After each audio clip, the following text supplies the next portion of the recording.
Sorry, जरा थोडं तांत्रिक अडचणी आहेत.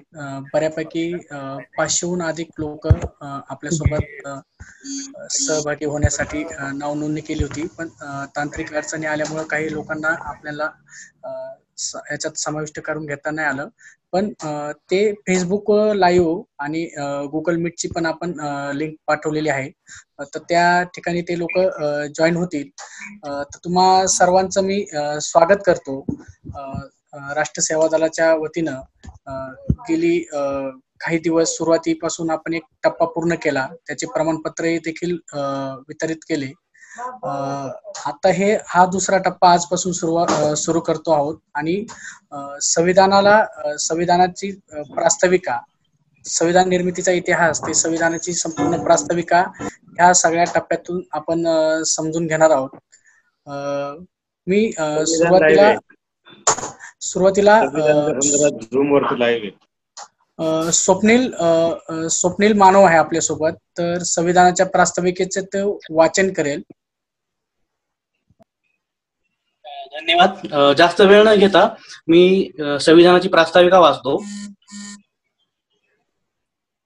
आम्ही भारताचे लोक, भारताचे एक सार्वभौम समाजवादी धर्मनिरपेक्ष लोकशाही गणराज्य घडवण्याचा व त्याच्या सर्व नागरिकांस सामाजिक, आर्थिक व राजनैतिक न्याय, विचार, अभिव्यक्ती, विश्वास, श्रद्धा व उपासना यांचे स्वातंत्र्य, दर्जाची व संधीची समानता निश्चितपणे प्राप्त करून देण्याचा आणि त्या सर्वांमध्ये व्यक्तीची प्रतिष्ठा व राष्ट्राची एकता आणि एकात्मता यांची आश्वासन देणारी बंधुता प्रवर्धित करण्याचा संकल्पपूर्वक निर्धार करून आमच्या संविधान सभेत आज दिनांक 26 नोव्हेंबर 1949 रोजी याद्वारे हे संविधान अंगीकृत आणि अधिनियमित करून स्वतः प्रत अर्पण करत आहोत.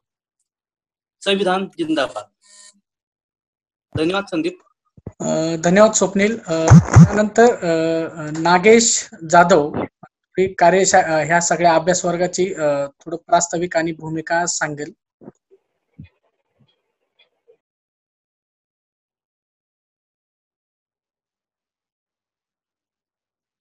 तांत्रिक कारणामुळे नागेश ला जॉईन नाही करता आलं, तर संदीपच करेल कार्यक्रमाचा.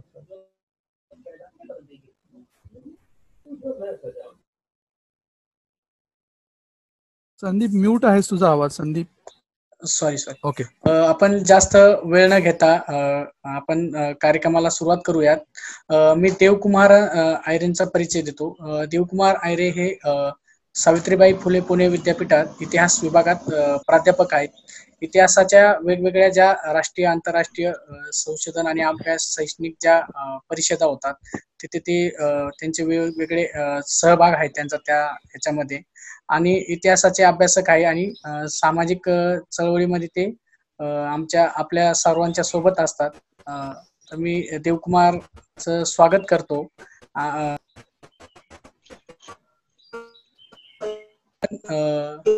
आपली मांडणी सुरू करा. नमस्कार सगळ्यांना. राष्ट्र सेवा दल आणि संविधान प्रचारक सभेने मला या झूम लाईव्हच्या प्रोग्राम मध्ये निमंत्रित केलं, त्याबद्दल सगळ्यांचे आभार प्रथमतः मानतो. आणि सगळ्यात आधी तुमचं एक ऋण मला मान्य करायचंय. सगळ्यात महत्वाचं म्हणजे संविधान साक्षरता नावाची जी गोष्ट आहे ती अनेक वर्ष आपल्या भारत देशामध्ये झालेली नव्हती. म्हणजे आपल्या भारत देशाने संविधान स्वीकारलं, अनेक लोकांना आपला देश संविधानानुसार चालतो हे मान्य होतं, हे माहिती होतं, पण संविधानाची एक साक्षरता सर्वसामान्य लोकांमध्ये करायला पाहिजे तशी झालेली नव्हती. म्हणून संविधान प्रचारक हा जो एक काही कार्यकर्त्यांचा जो समूह आहे त्याचं काम हे खूप महत्वाचं आहे.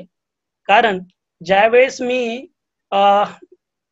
BA च्या विद्यार्थ्यांना किंवा MA च्या विद्यार्थ्यांना आधुनिक भारताचा इतिहास शिकवतो त्यावेळेस अनेक लोकांना आपलं संविधान काय आहे हे माहिती असतं, पण नेमकं संविधानाची साक्षरता कशी आणि ते आपल्या दैनंदिन जीवनामध्ये कशा पद्धतीनं अंगीकृत करायला पाहिजे याविषयीचं ज्ञान इतिहासामध्ये BA MA करणाऱ्या लोकांना सुद्धा नसतं.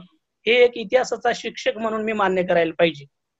आता याच्यामध्ये पाठ्यपुस्तकं, इतिहासाचे शिक्षक आणि एकूणच सरकार या गोष्टी सुद्धा याला जबाबदार आहेत.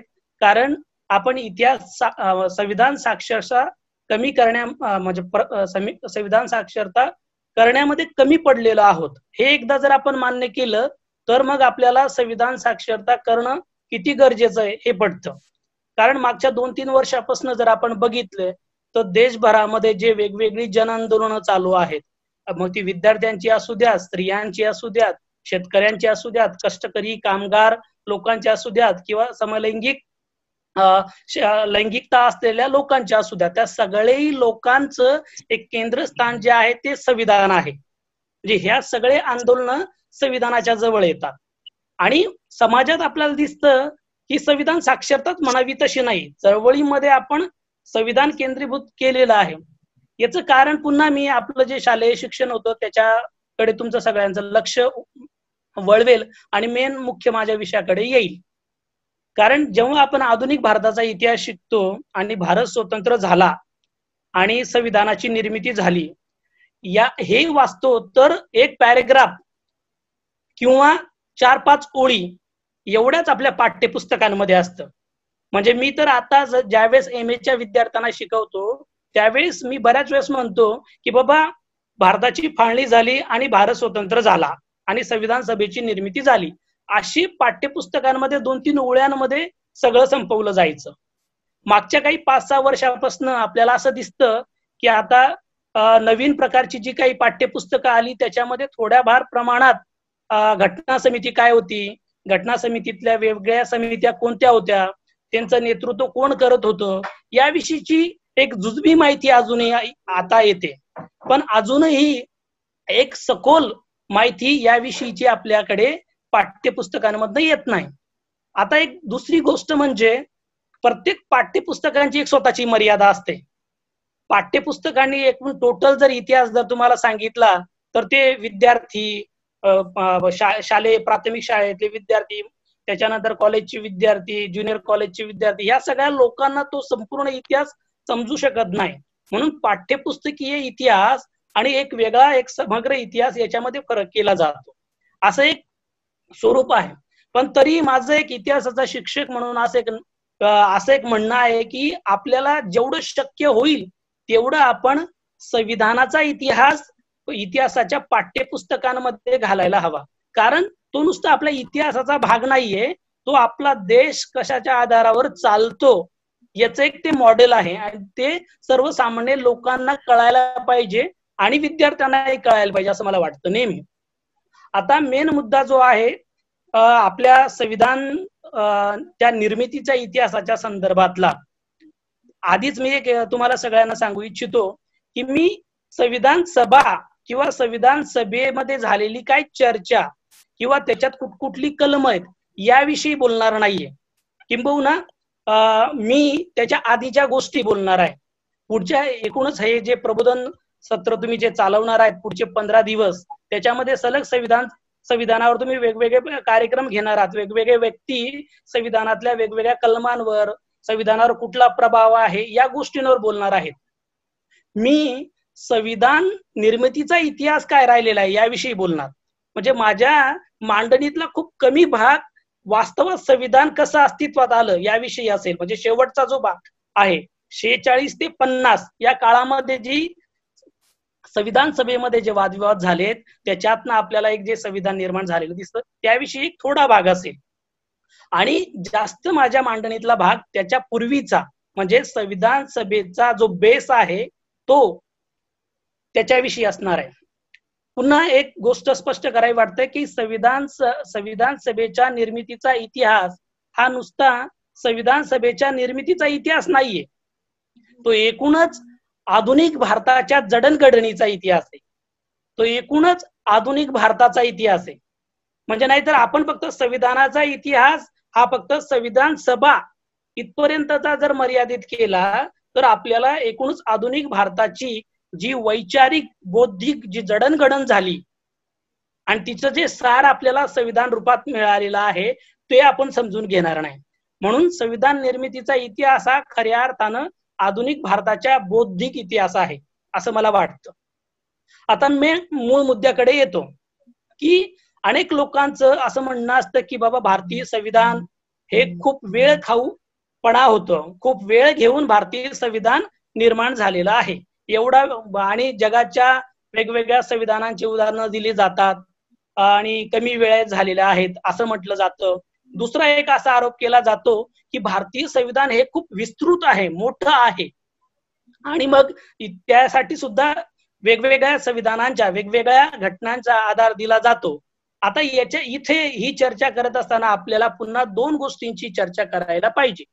ती म्हणजे 46 ते 50 हा जो काळ होता, या काळामध्ये भारतीय राज्यघटना बनत होती, घडत होती, घडवली जात होती. या काळामध्ये भारतात काय होत होतं? जेव्हा केव्हा आपण संविधान निर्मितीची चर्चा करतो त्यावेळेस आपण 46 ते 50 या काळामध्ये भारतामध्ये काय घडत होतो याची चर्चा करत नाही. आणि ही चर्चा करत नसल्यामुळे संविधानाची निर्मिती कुठल्या ऐतिहासिक कॉन्टेक्स्ट मध्ये म्हणजे कुठल्या संदर्भामध्ये घडत होती हे आपल्याला कळत नाही.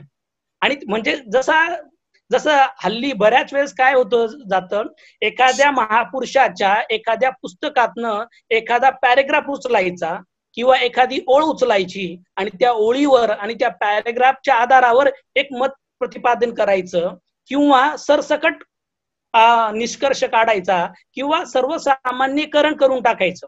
त्याच्यामुळे काय होतं की ज्या लोक एकूण त्या प्रक्रियेशी अनभिज्ञ असतात त्यांना जे माहिती नसतं ते 2-3 ओळींवर किंवा त्या एका परिच्छेदावर आपलं मत बनवून घेतात.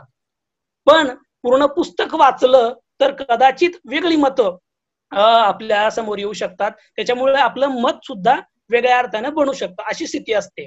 म्हणून संविधान ज्यावेळेस घडत होतं, संविधान ज्यावेळेस बनवलं जात होतं त्या काळामध्ये भारतात काय चालू होतं याची चर्चा आपण गांभीर्याने करायला पाहिजे.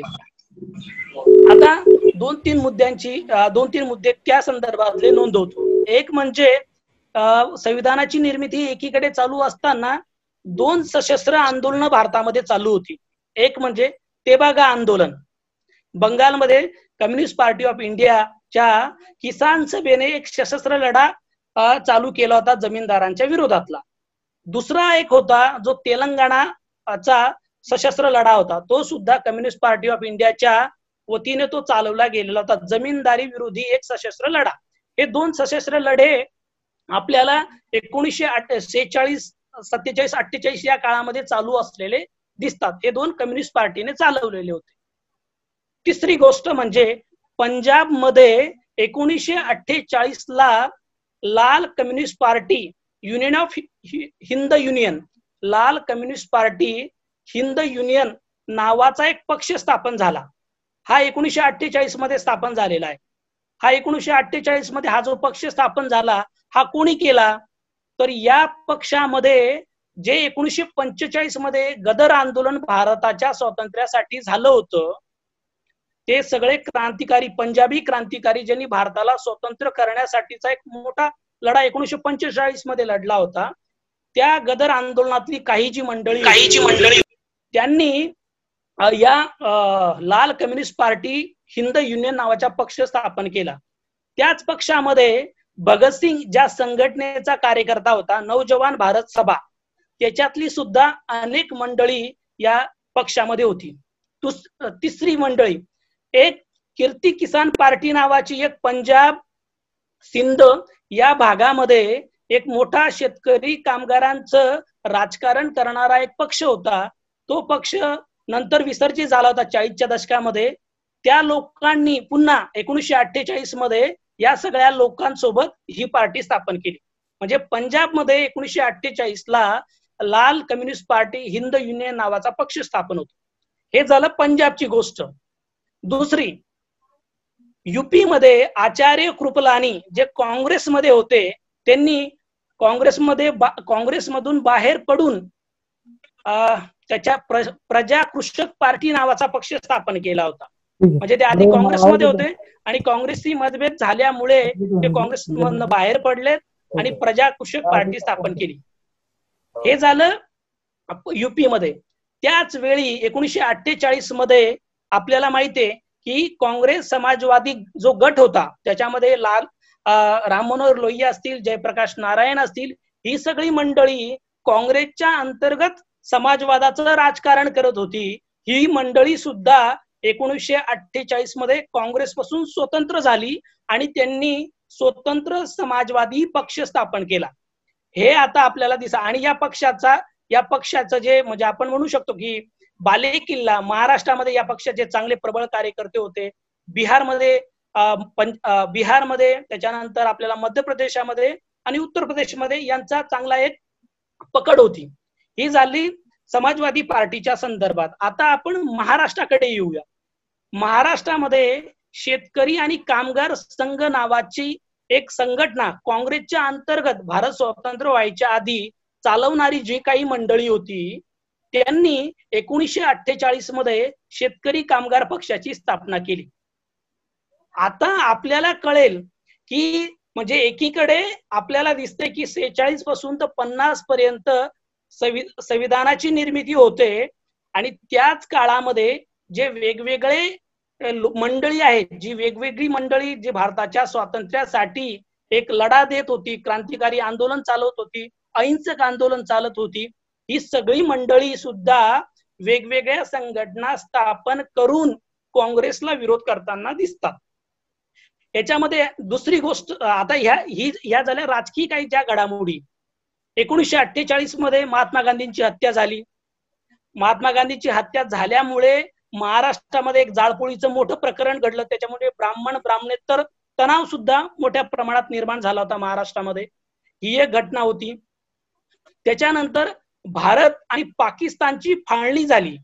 त्याच्यामुळे मोठ्या प्रमाणात लोकांचं स्थलांतरण म्हणजे हल्लीच्या पाकिस्तानातनं भारतात किंवा हल्लीच्या बांगलादेशातनं भारतात किंवा त्याच्या विरुद्ध, आणि मोठ्या प्रमाणात बिहारमध्ये असेल किंवा नौखालीमध्ये असेल किंवा पंजाब प्रांतामध्ये असेल मोठ्या प्रमाणात हिंसाचार झाला, ज्याच्यामध्ये हिंदू असतील, मुस्लिम असतील, शीख असतील, यांची कत्लेआम झाली.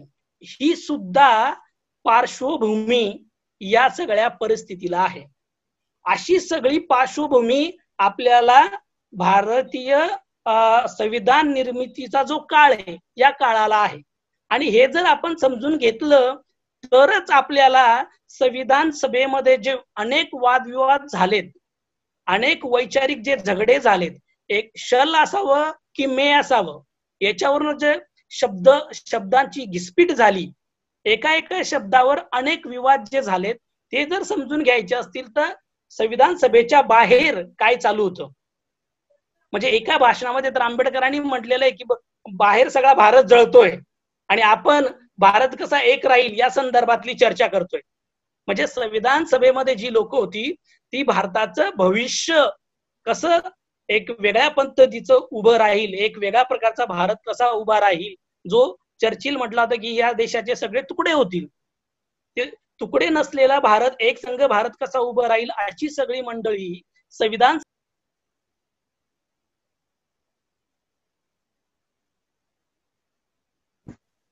तुमचा आवाज म्यूट झाला, माईक बंद झाला. तुमचा आवाज म्यूट झालाय. सॉरी.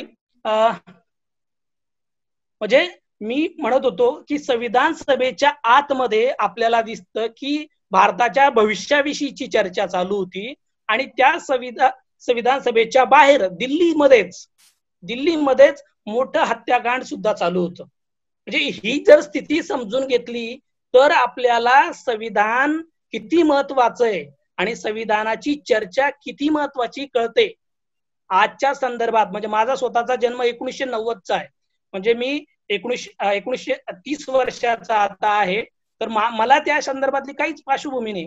आणि ज्या लोकांनी स्वातंत्र्य आंदोलनाचा लढा बघितला, ज्या लोकांनी वेगवेगळ्या प्रकारचे हे आंदोलन बघितले, त्या लोकांना याची जाणीव असल्यामुळे एकूणच ते भारताचं जे आयडिया ऑफ इंडिया आहे त्याविषयी त्यांना ममत्व होतं. पण जी सगळी लोक 80-90च्या नंतर जन्माला आली त्या सगळ्या लोकांना भारतीय संविधान कुठल्या स्थितीगतीमध्ये घडलं याची जाणीव नाहीये. त्याची जाणीव नाहीये कारण की समाजामध्ये संविधान साक्षरता नाहीये, समाजामध्ये इतिहास साक्षरता नाहीये, आपल्या पाठ्यपुस्तकांमध्ये याची चर्चा केली जात नाही. म्हणजे याच्यात एक मुद्दा, छोटा मुद्दा जो मूळ आपल्या विषयापेक्षा थोडा वेगळा आहे, पण तो ती महत्वाची. बऱ्याच वेळेस असं म्हटलं जातं की हिंसा माणसांना शिकवू नये, कारण की हिंसा शिकल्याने आपला इतिहास हा हिंसेचा इतिहास आहे असं लोकांना वाटेल. पण इतिहासामध्ये जो एक हिंसाचारात झालेला आहे किंवा जो एक हिंसेचा इतिहास आहे, तो जर तुम्ही लोकांना समजवला नाही तर भविष्यात उद्भवणारी जी हिंसा आहे ती तुम्ही थांबवू शकत नाही. असं माझं एक हिंसेचा इतिहास किंवा जमातवादाचा इतिहासाचा विद्यार्थी म्हणून माझं प्रामाणिक मत झालेलं आहे. ही आता मी संविधान जे घडत होतं त्या काळाच्या पार्श्वभूमीविषयी, त्या काळाच्या 46 ते 50च्या संदर्भात बोललो. आता मुळात संविधानाचा जर वैचारिक इतिहास समजून घ्यायचा आहे तर कुठे जायचं, म्हणजे कसं समजून घ्यायचं? आधी तर मी तुम्हाला म्हटलो की संविधान निर्मितीचा इतिहास हा म्हणजे आधुनिक भारताचा बौद्धिक इतिहास आहे. अनेक लोक 1929 पासून संविधान निर्मितीच्या इतिहासाला सुरुवात करतात की जेव्हा आपल्याला लाहोर काँग्रेसच्या लाहोर अधिवेशनामध्ये जवाहरलाल नेहरूंनी पूर्ण स्वराज्याची घोषणा केली आणि तिथपासून आपण संविधान निर्मितीच्या इतिहासाची थोडीफार लोक चर्चा करतात, जी काँग्रेस म्हणजे स्वातंत्र्य आंदोलनाची जी चळवळ काँग्रेस तिच्या इतिहासाला केंद्रस्थानी ठेवून पाहणारी मंडळी करतात. आपण जर इंग्रजांच्या दृष्टिकोनातनं बघितलं तर इंग्रजांचं राज्य, ज्याला एक सत्यशोधक नेते होते आपल्या महाराष्ट्रामध्ये दिनकरराव जवळकर, यांनी म्हटलेलं आहे इंग्रजांचं राज्य हे कायदे, कोर्ट आणि कागदांचं राज्य आहे. बघा, कायदे, कोर्ट आणि कागदांचं राज्य म्हणजे इंग्रजांचं राज्य. म्हणून सगळ्यात तुम्ही जर इंग्रजी राज्याचा किंवा सगळ्या ज्याला आपण इंग्रजी काळखंड म्हणतो त्या काळखंडाचा जर इतिहास बघितला तर अनेक कायदे, म्हणजे तुमचं अख्खं आयुष्य, सार्वजनिक आयुष्यापासून तुमचं दैनंदिन आयुष्यापर्यंत सगळं आयुष्य कायद्यांनी बांधून टाकलेलं राज्य म्हणजे इंग्रजांचं राज्य. मग अनेक वेगळ्या पाहिजे, IPC पासून घ्या तर अनेक कायदे सांगता येतील. म्हणजे आता सध्या आपण कोरोनाच्या काळामध्ये जो सगळा पेंडेमिक ऍक्ट जो आहे तो सुद्धा ब्रिटिशांनी घडवलेला पेंडेमिक ऍक्टचा आहे. अशी अनेक कायदे. म्हणून आपण जर इंग्रजांच्या राज्याच्या माध्यमातून जर संविधानाची जर मुळं शोधायला गेलो तर ते खूप आधीपासून आपल्याला मिळतात. म्हणजे इंग्रजांचं राज्य इथं स्थापन झाल्यापासून म्हणू शकतो आपण. म्हणजे आपल्याकडे भारतामध्ये पार्लमेंट असावी अशी चर्चा लोकहितवादींनी 19व्या शतकाच्या सुरुवातीलाच केलेली, 1848च्या जवळपासच, की भारताला सुद्धा पार्लमेंट असावी. आता ती पार्लमेंट, तिचा संदर्भ थोडा वेगळा आहे. म्हणजे त्याच्यामध्ये याचा अर्थ भारताला स्वातंत्र्य असावं, भारत पूर्णतः स्वतंत्र व्हावं असं काय लोकहितवादींची कल्पना होती असं अजिबात नाही. पूर्ण स्वातंत्र्याची घोषणा पहिल्यांदा जवाहरलाल नेहरूंनी केली आणि ती व्हायला 1920चा कार्यक्रम म्हणजे 1920 यावं लागलं. त्याच्या आधी अनेक लोक स्वराज्याची घोषणा करत होते, होम रूलची, म्हणजे ब्रिटिश साम्राज्याच्या अंतर्गत आम्हाला स्वराज्य द्या अशी चर्चा होती ती. आता मी म्हणजे असे आधी अनेक आपल्याला कायदे ब्रिटिशांचे तसे दिसतात. तर मी एक जे महत्वाचा जो कायदा जो आहे त्याने डिपार्चर, भारतीय राजकारणामध्ये ज्यांनी डिपार्चर घेतलं, एकूणच राजकारणाची दिशा बदलून टाकली आणि पारंपरिक राजकारणापासून एक मोठं डिपार्चर घेतलं, तिथनं सुरुवात करूया. कारण आपण संविधानाची चर्चा करत असताना इथे संविधानामध्ये प्रतिनिधित्वाची खूप चर्चा आहे.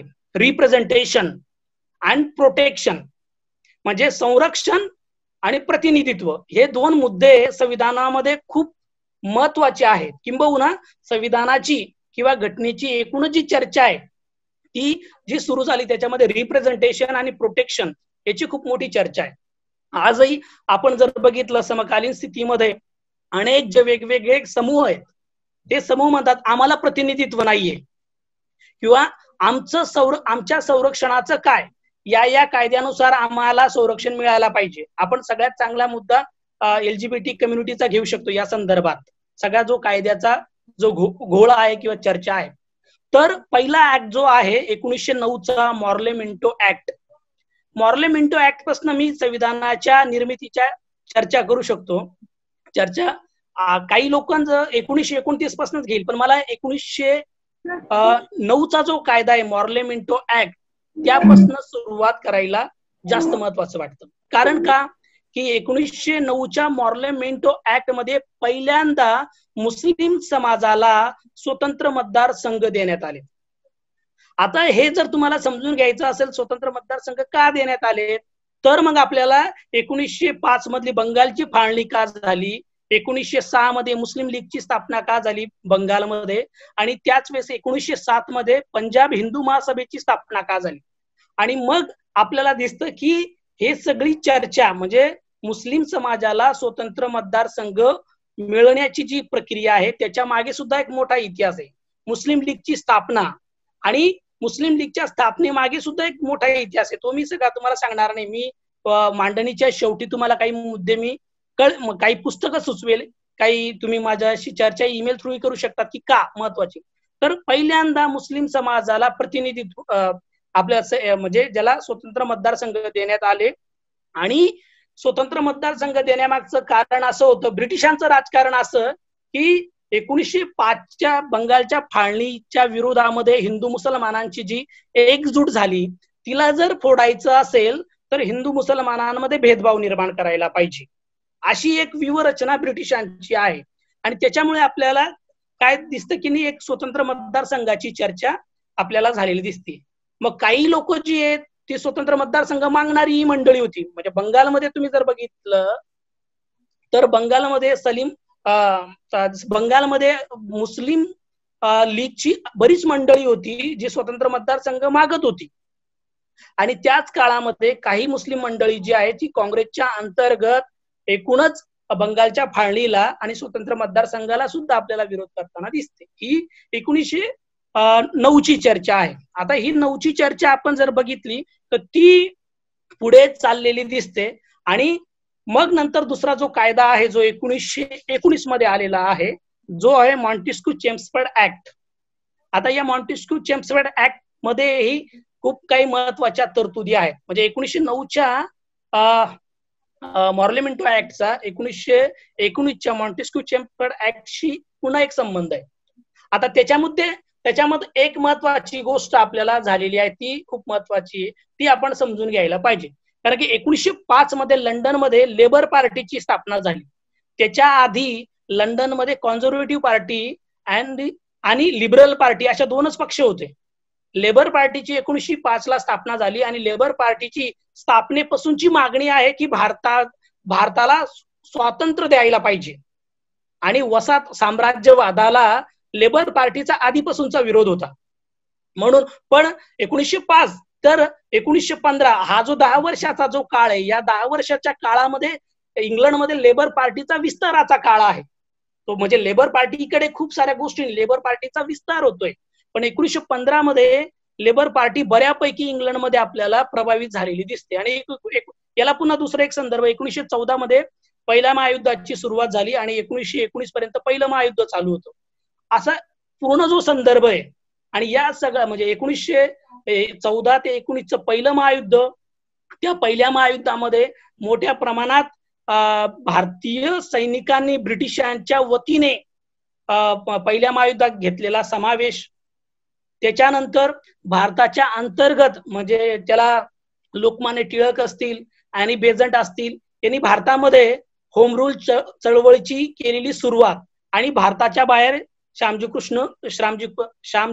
कृष्ण वर्मा यांनी होम रूलची केलेली सुरुवात. आता याच्यामध्ये यांनी म्हणजे भारतामध्ये आणि भारताच्या बाहेर या तिन्ही मंडळींनी ज्या वेळेस स्वराज्य म्हणजे होम रूल चळवळ सुरू केली, त्याचा मुख्य हेतू असा होता की पहिल्या महायुद्धामध्ये ब्रिटिश कोंडीत सापडलेला आहे आणि ब्रिटिशांना आपल्या वसाहतीमध्ये कुठल्याही प्रकारचा असंतोष नसावा, जेणेकरून आपण चांगल्या पद्धतीने पहिल्या महायुद्धामध्ये लढू शकतो. वसाहतींमध्ये जर गोंधळ असला तर खूप सारी आपली शक्ती वसाहतींमध्ये शांतता निर्माण करण्यामध्ये जाईल. तर त्याच्यामुळे ब्रिटिश सरकारला कोंडीत पकडण्यासाठी आपल्याला होम रूल चळवळ सुरू झालेली दिसते. आणि त्याच्यामध्ये अनेक वेगवेगळी आंदोलनं झालेली जी आपण वाचली असेल. आता जी ही होम रूल चळवळ जी सुरू झाली तिचा मोठा प्रभाव भारतात आणि भारताच्या बाहेर सुद्धा सुरू झालेला दिसतो. आणि तिथे स्वराज्याची कल्पना महत्वाची ठरलेली आहे आपल्याला दिसते. याच काळामध्ये काय होतं की 1917 मध्ये महाराष्ट्रातनं छत्रपती शाहू महाराजांनी ब्राह्मणेतर पक्षाची जी काही मंडळी आहे त्या मंडळींना लंडनला पाठवलेला आहे. कारण 1919चा जो हा कायदा आहे, हा कायदा होण्याच्या आधी 1917 मध्ये ज्याची चर्चा सुरू झालेली. कारण की आपल्याला जर भारत या वसाहतीमध्ये शांतता जर निर्माण करायची असेल तर भारतीय लोकांना काही सवलती दिल्या पाहिजेत. आणि त्या सवलती देण्यासाठीची चर्चा 1917 मध्ये सुरू झालेली आहे. ती चर्चेचं रूपांतर पुढे कायद्यात 2 वर्षांनी झालं. ही चर्चा महाराष्ट्रात आपल्याला आली दिसते आणि त्याच्यामध्ये छत्रपती शाहू महाराजांनी ब्राह्मणेतर पक्षाचे नेते भास्करराव जाधव, सत्यशोधक समाजाचे नेते होते, ते त्यांच्या नेतृत्वाखाली एक शिष्टमंडळ लंडनला पाठवलं. आणि ही सगळी मंडळी लेबर पार्टीच्या लोकांना जाऊन भेटली आणि भारतामध्ये ब्राह्मणेतर समाजाची काय स्थिती आहे ही त्यांनी मांडणी त्यांच्या समोर आपल्याला केलेली दिसते. याच काळामध्ये आपल्याला दिसतं 17, 18, 19 या काळामध्ये सुद्धा लोकमान्य टिळकांचे सुद्धा संबंध लेबर पार्टीशी आलेले आहेत. नची केळकर जे लोकमान्य टिळकांचे अनुयायी होते, त्यांनी लोकमान्य टिळकांचं जे चरित्र लिहिलंय त्या चरित्राचा जो 3रा खंड आहे त्याच्यामध्ये लोकमान्य टिळक आणि लेबर पार्टी यांचा कसा संबंध होता याची चांगली चर्चा आहे. आता महाराष्ट्रामध्ये आपण वारंवार म्हणजे आता काही 1-2 महिन्यापूर्वी शाहू महाराज विरुद्ध लोकमान्य टिळक असा एक संघर्ष रंगविलेला दाखवताना दिसतो. अनेक लोकांनी त्याच्यावर घमासाम चर्चाही केली. महाराष्ट्रामध्ये हे नक्की की शाहू महाराज आणि लोकमान्य टिळकांमध्ये काही सामाजिक मुद्द्यांवरनं आणि राजकीय मुद्द्यांवरनं काही मतभेद होते. पण भारताच्या संदर्भातल्या निर्णय घेण्याची जी कोणाशी संपर्क साधायचा असेल तर शाहू महाराज आणि लोकमान्य टिळक दोन्हीही लेबर पार्टीशी संधान बांधत होते. कारण की लेबर पार्टी ही अशी पार्टी होती इंग्लंड मधली ब्रिटिश लोकांचीच की भारताच्या बाजूने पक्षपाती असायची आणि सातत्यानं जे हुजूर पक्षाचं जे सरकार आहे त्याच्यावर टीका टिप्पणी करायची. आणि आपल्या सगळ्यांना माहित असेल की जे लेबर पार्टीच्या वतीनं भारतीय माणूस पहिला खासदार सुद्धा झालेला आहे, शापूरजी साकलतवाला, जे आपल्या मुंबईतल्या पारसी समाजातनं आलेले होते. आता ही सुद्धा एक स्थिती म्हणजे लेबर पार्टीचं एक महत्वाचं योगदान भारताच्या स्वातंत्र्य आंदोलनाच्या मध्ये आहे. तसंच संविधान निर्मितीच्या चर्चेला दिशा देण्यामध्ये सुद्धा आपल्याला असलेलं दिसून येतं. आता ही एक चर्चा झाली 1917च्या काळातली. कारण की त्याच्यानुसार ही एक अशा पद्धतीची एक वार्ता भारतामध्ये आलेली होती की येणाऱ्या पुढच्या काळामध्ये काही राजकीय सुधारणा होणार आहेत आणि त्या सुधारणांच्या आधारे काही लोकांना प्रतिनिधित्व दिलं जाईल अशी चर्चा होती. याच काळामध्ये 1916 मध्ये सुद्धा काँग्रेस आणि मुस्लिम लीगचा एक लखनौ पॅक्ट झाला. आता आपल्याला माहित आहे की 1906 मध्ये स्थापन झालेली मुस्लिम लीग हिचं काँग्रेस सोबत एक विरोधाचं एक नातं होतं. आणि जे जुने मुस्लिम लीगचे ज्यांना ओल्ड मुस्लिम लीगी म्हणजे जुने म्हातारे मुस्लिम लीगी जी मंडळी होती त्यांच्याशी फारकत घेऊन 1912 मध्ये जे मुस्लिम लीग मधले तरुण तुर्क मंडळी, जे तरुण मुलं होते, जे एकीकडे मुस्लिम लीग सोबत एक नातं सांगत होते आणि ऍट द सेम टाइम ते राष्ट्रवादी सुद्धा होत होते. तर या लोकांनी पुन्हा काँग्रेसशी संपर्क साधलेला दिसतो. त्याच्यामुळे 1912 ते 1916 या काळामध्ये मुस्लिम लीग आणि काँग्रेस यांची खूप सारी चर्चा झालेली आहे. आणि ही सगळी चर्चा करण्यामध्ये लोकमान्य टिळक यांचं महत्वाचा रोल आहे.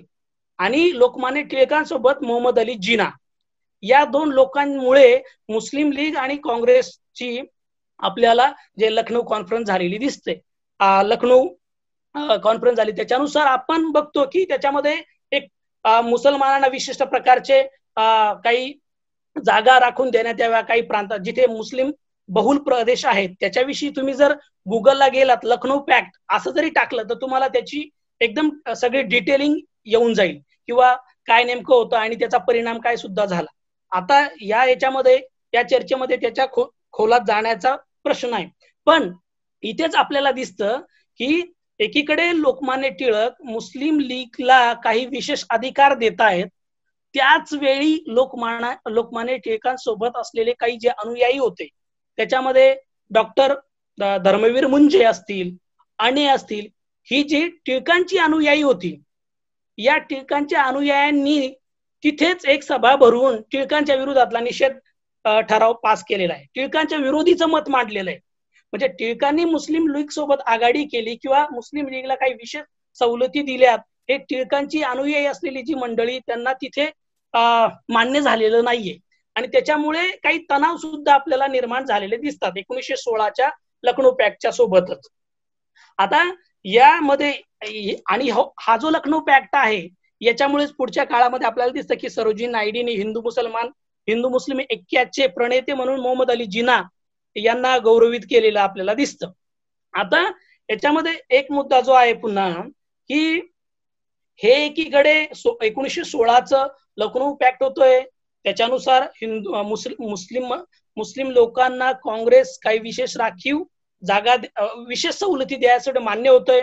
त्यावेळेस ब्रिटिश सरकारकडनं ब्राह्मणेतरांना काही विशेष सवलती स्वतंत्र मतदारसंघ देणं सुद्धा मान्य केलं गेलेलं आपल्याला दिसतं.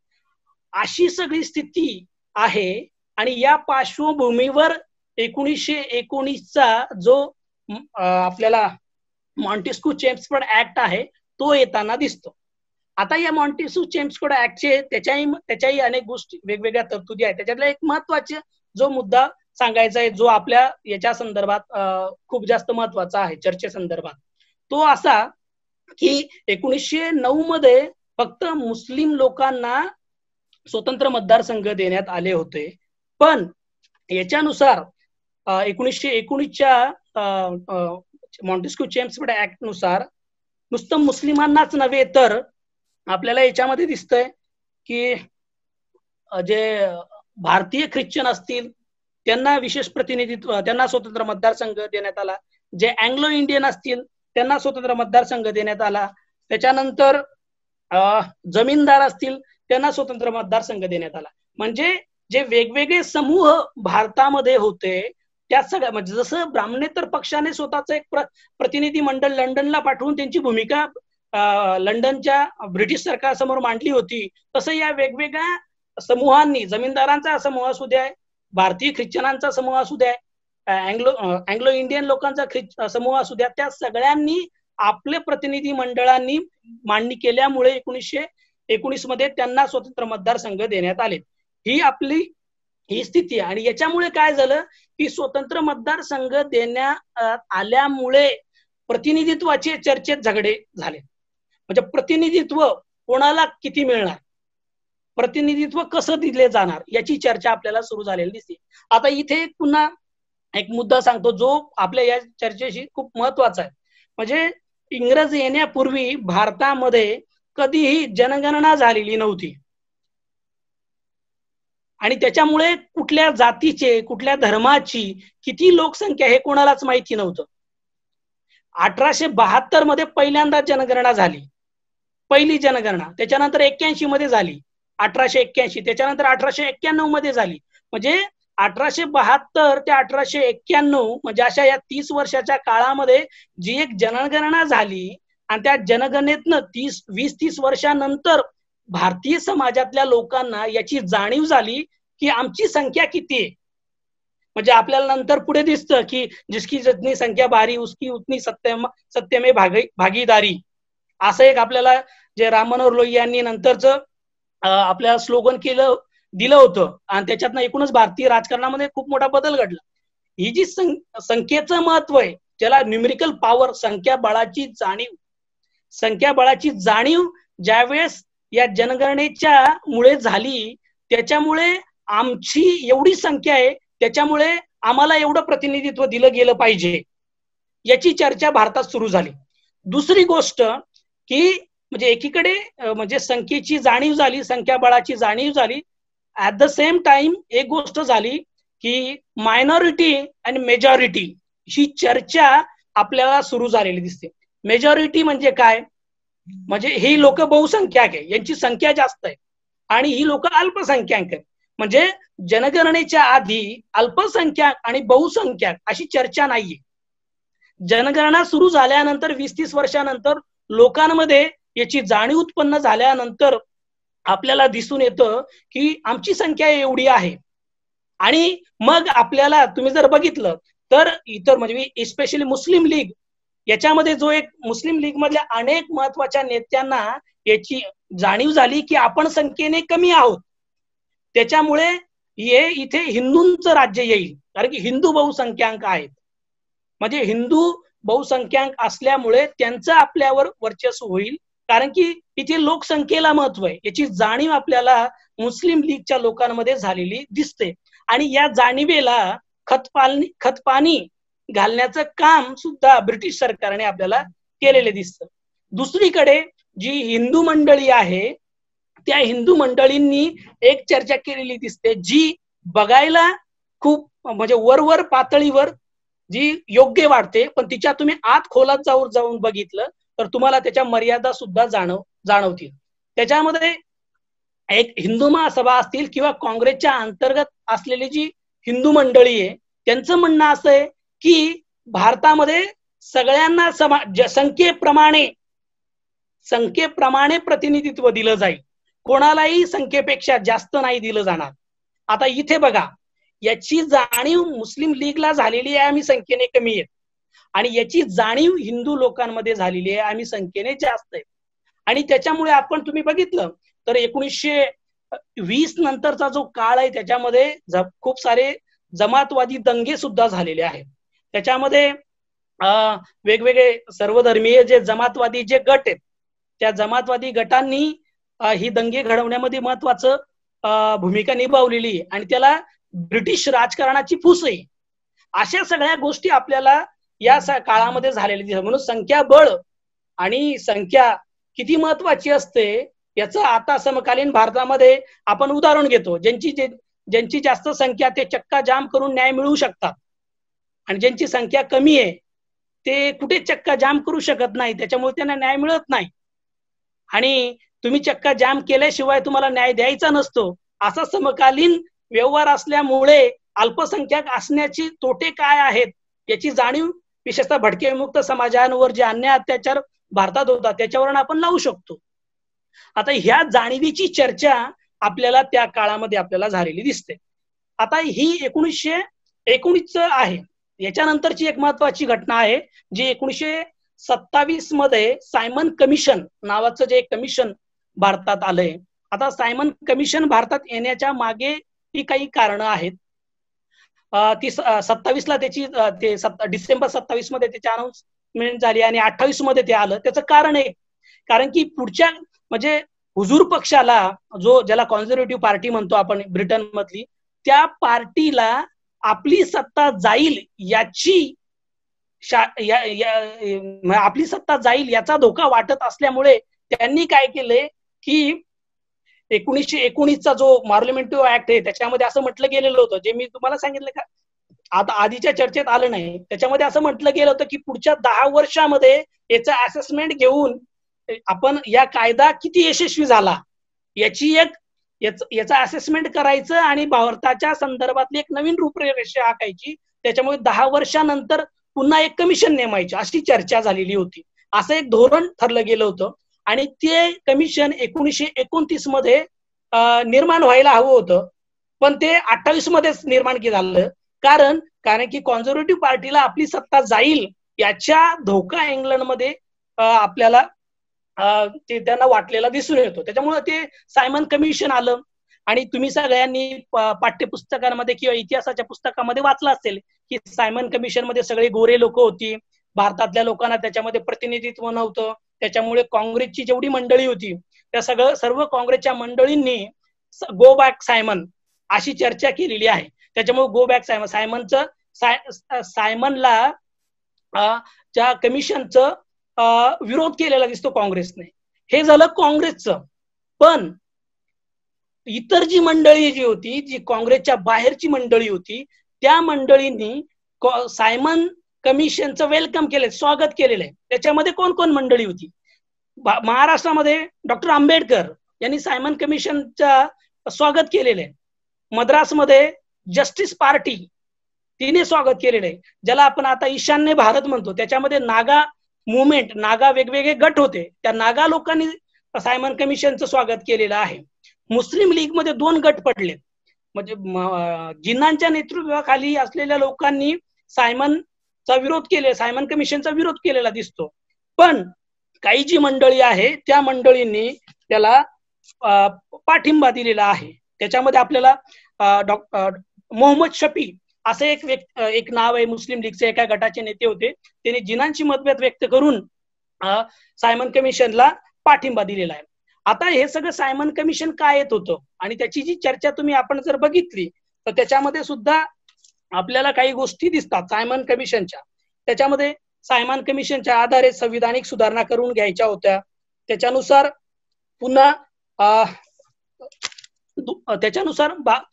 द्विस्तरीय एक प्रशासकीय यंत्रणा भारतामध्ये राबू करायची होती आणि भारताचा भविष्याच्या संदर्भातला विचार पुन्हा सायमन कमिशनच्या संदर्भात सायमन कमिशन मध्ये दिलेला दिसतो. तुम्ही जर पुन्हा गुगलच्या संदर्भात गुगल किंवा इतर साधनं जर वापरली तर त्याच्यामध्ये तुम्ही जर सायमन कमिशन आले तुम्ही टाकले तर त्याच्यामध्ये तुम्हाला सायमन कमिशनच्या डिटेलिंग मिळू शकतात.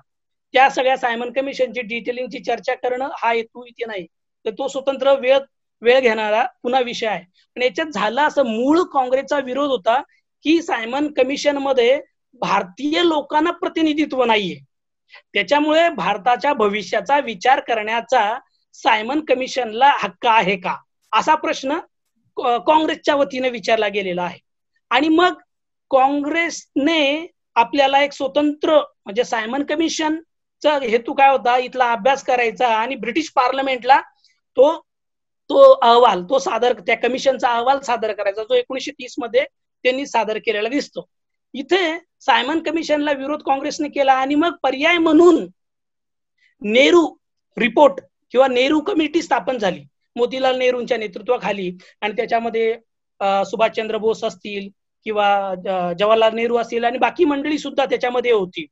या सगळ्या मंडळींचा एक नेहरू कमिटी स्थापन झाली आणि त्या नेहरू कमिटीने काँग्रेसच्या पद्धतीने काँग्रेसला काय वाटतं, काँग्रेसचं काय म्हणणं आहे या संदर्भातली चर्चा केली, या संदर्भातला अभ्यास केला आणि तो रिपोर्ट काँग्रेसमध्ये 1929च्या आपण लाहोर अधिवेशनामध्ये त्यांनी सादर केलेला आहे. तिथे ते पूर्ण स्वराज्याची घोषणा जवाहरलाल नेहरू यांनी आपल्याला केलेली दिसते. आता याच्यामधले काही महत्वाचे मुद्दे आहेत. 1929 मध्ये हा जो 1929 मध्ये ही जी चर्चा होते नेहरू रिपोर्टची, तो 28 मध्ये आला आणि तो 1929च्या अधिवेशनामध्ये सादर केला. या नेहरू रिपोर्टची चिकित्सा सुद्धा आंबेडकरांनी केलेली आहे. कारण की इथे बघा, म्हणजे काँग्रेस सायमन कमिशनला विरोध करतोय आणि सायमन कमिशनला पर्याय म्हणून काँग्रेसने स्वतःचा एक नेहरू कमिटी नेमली आणि नेहरू कमिटीचा अहवाल आहे. त्या नेहरू कमिटीवर आंबेडकरांनी बहिष्कृत भारतमध्ये चिकित्सा केलेली आहे. कारण की नेहरू कमिटी अस्पृश्यांचा विचार करत नाही.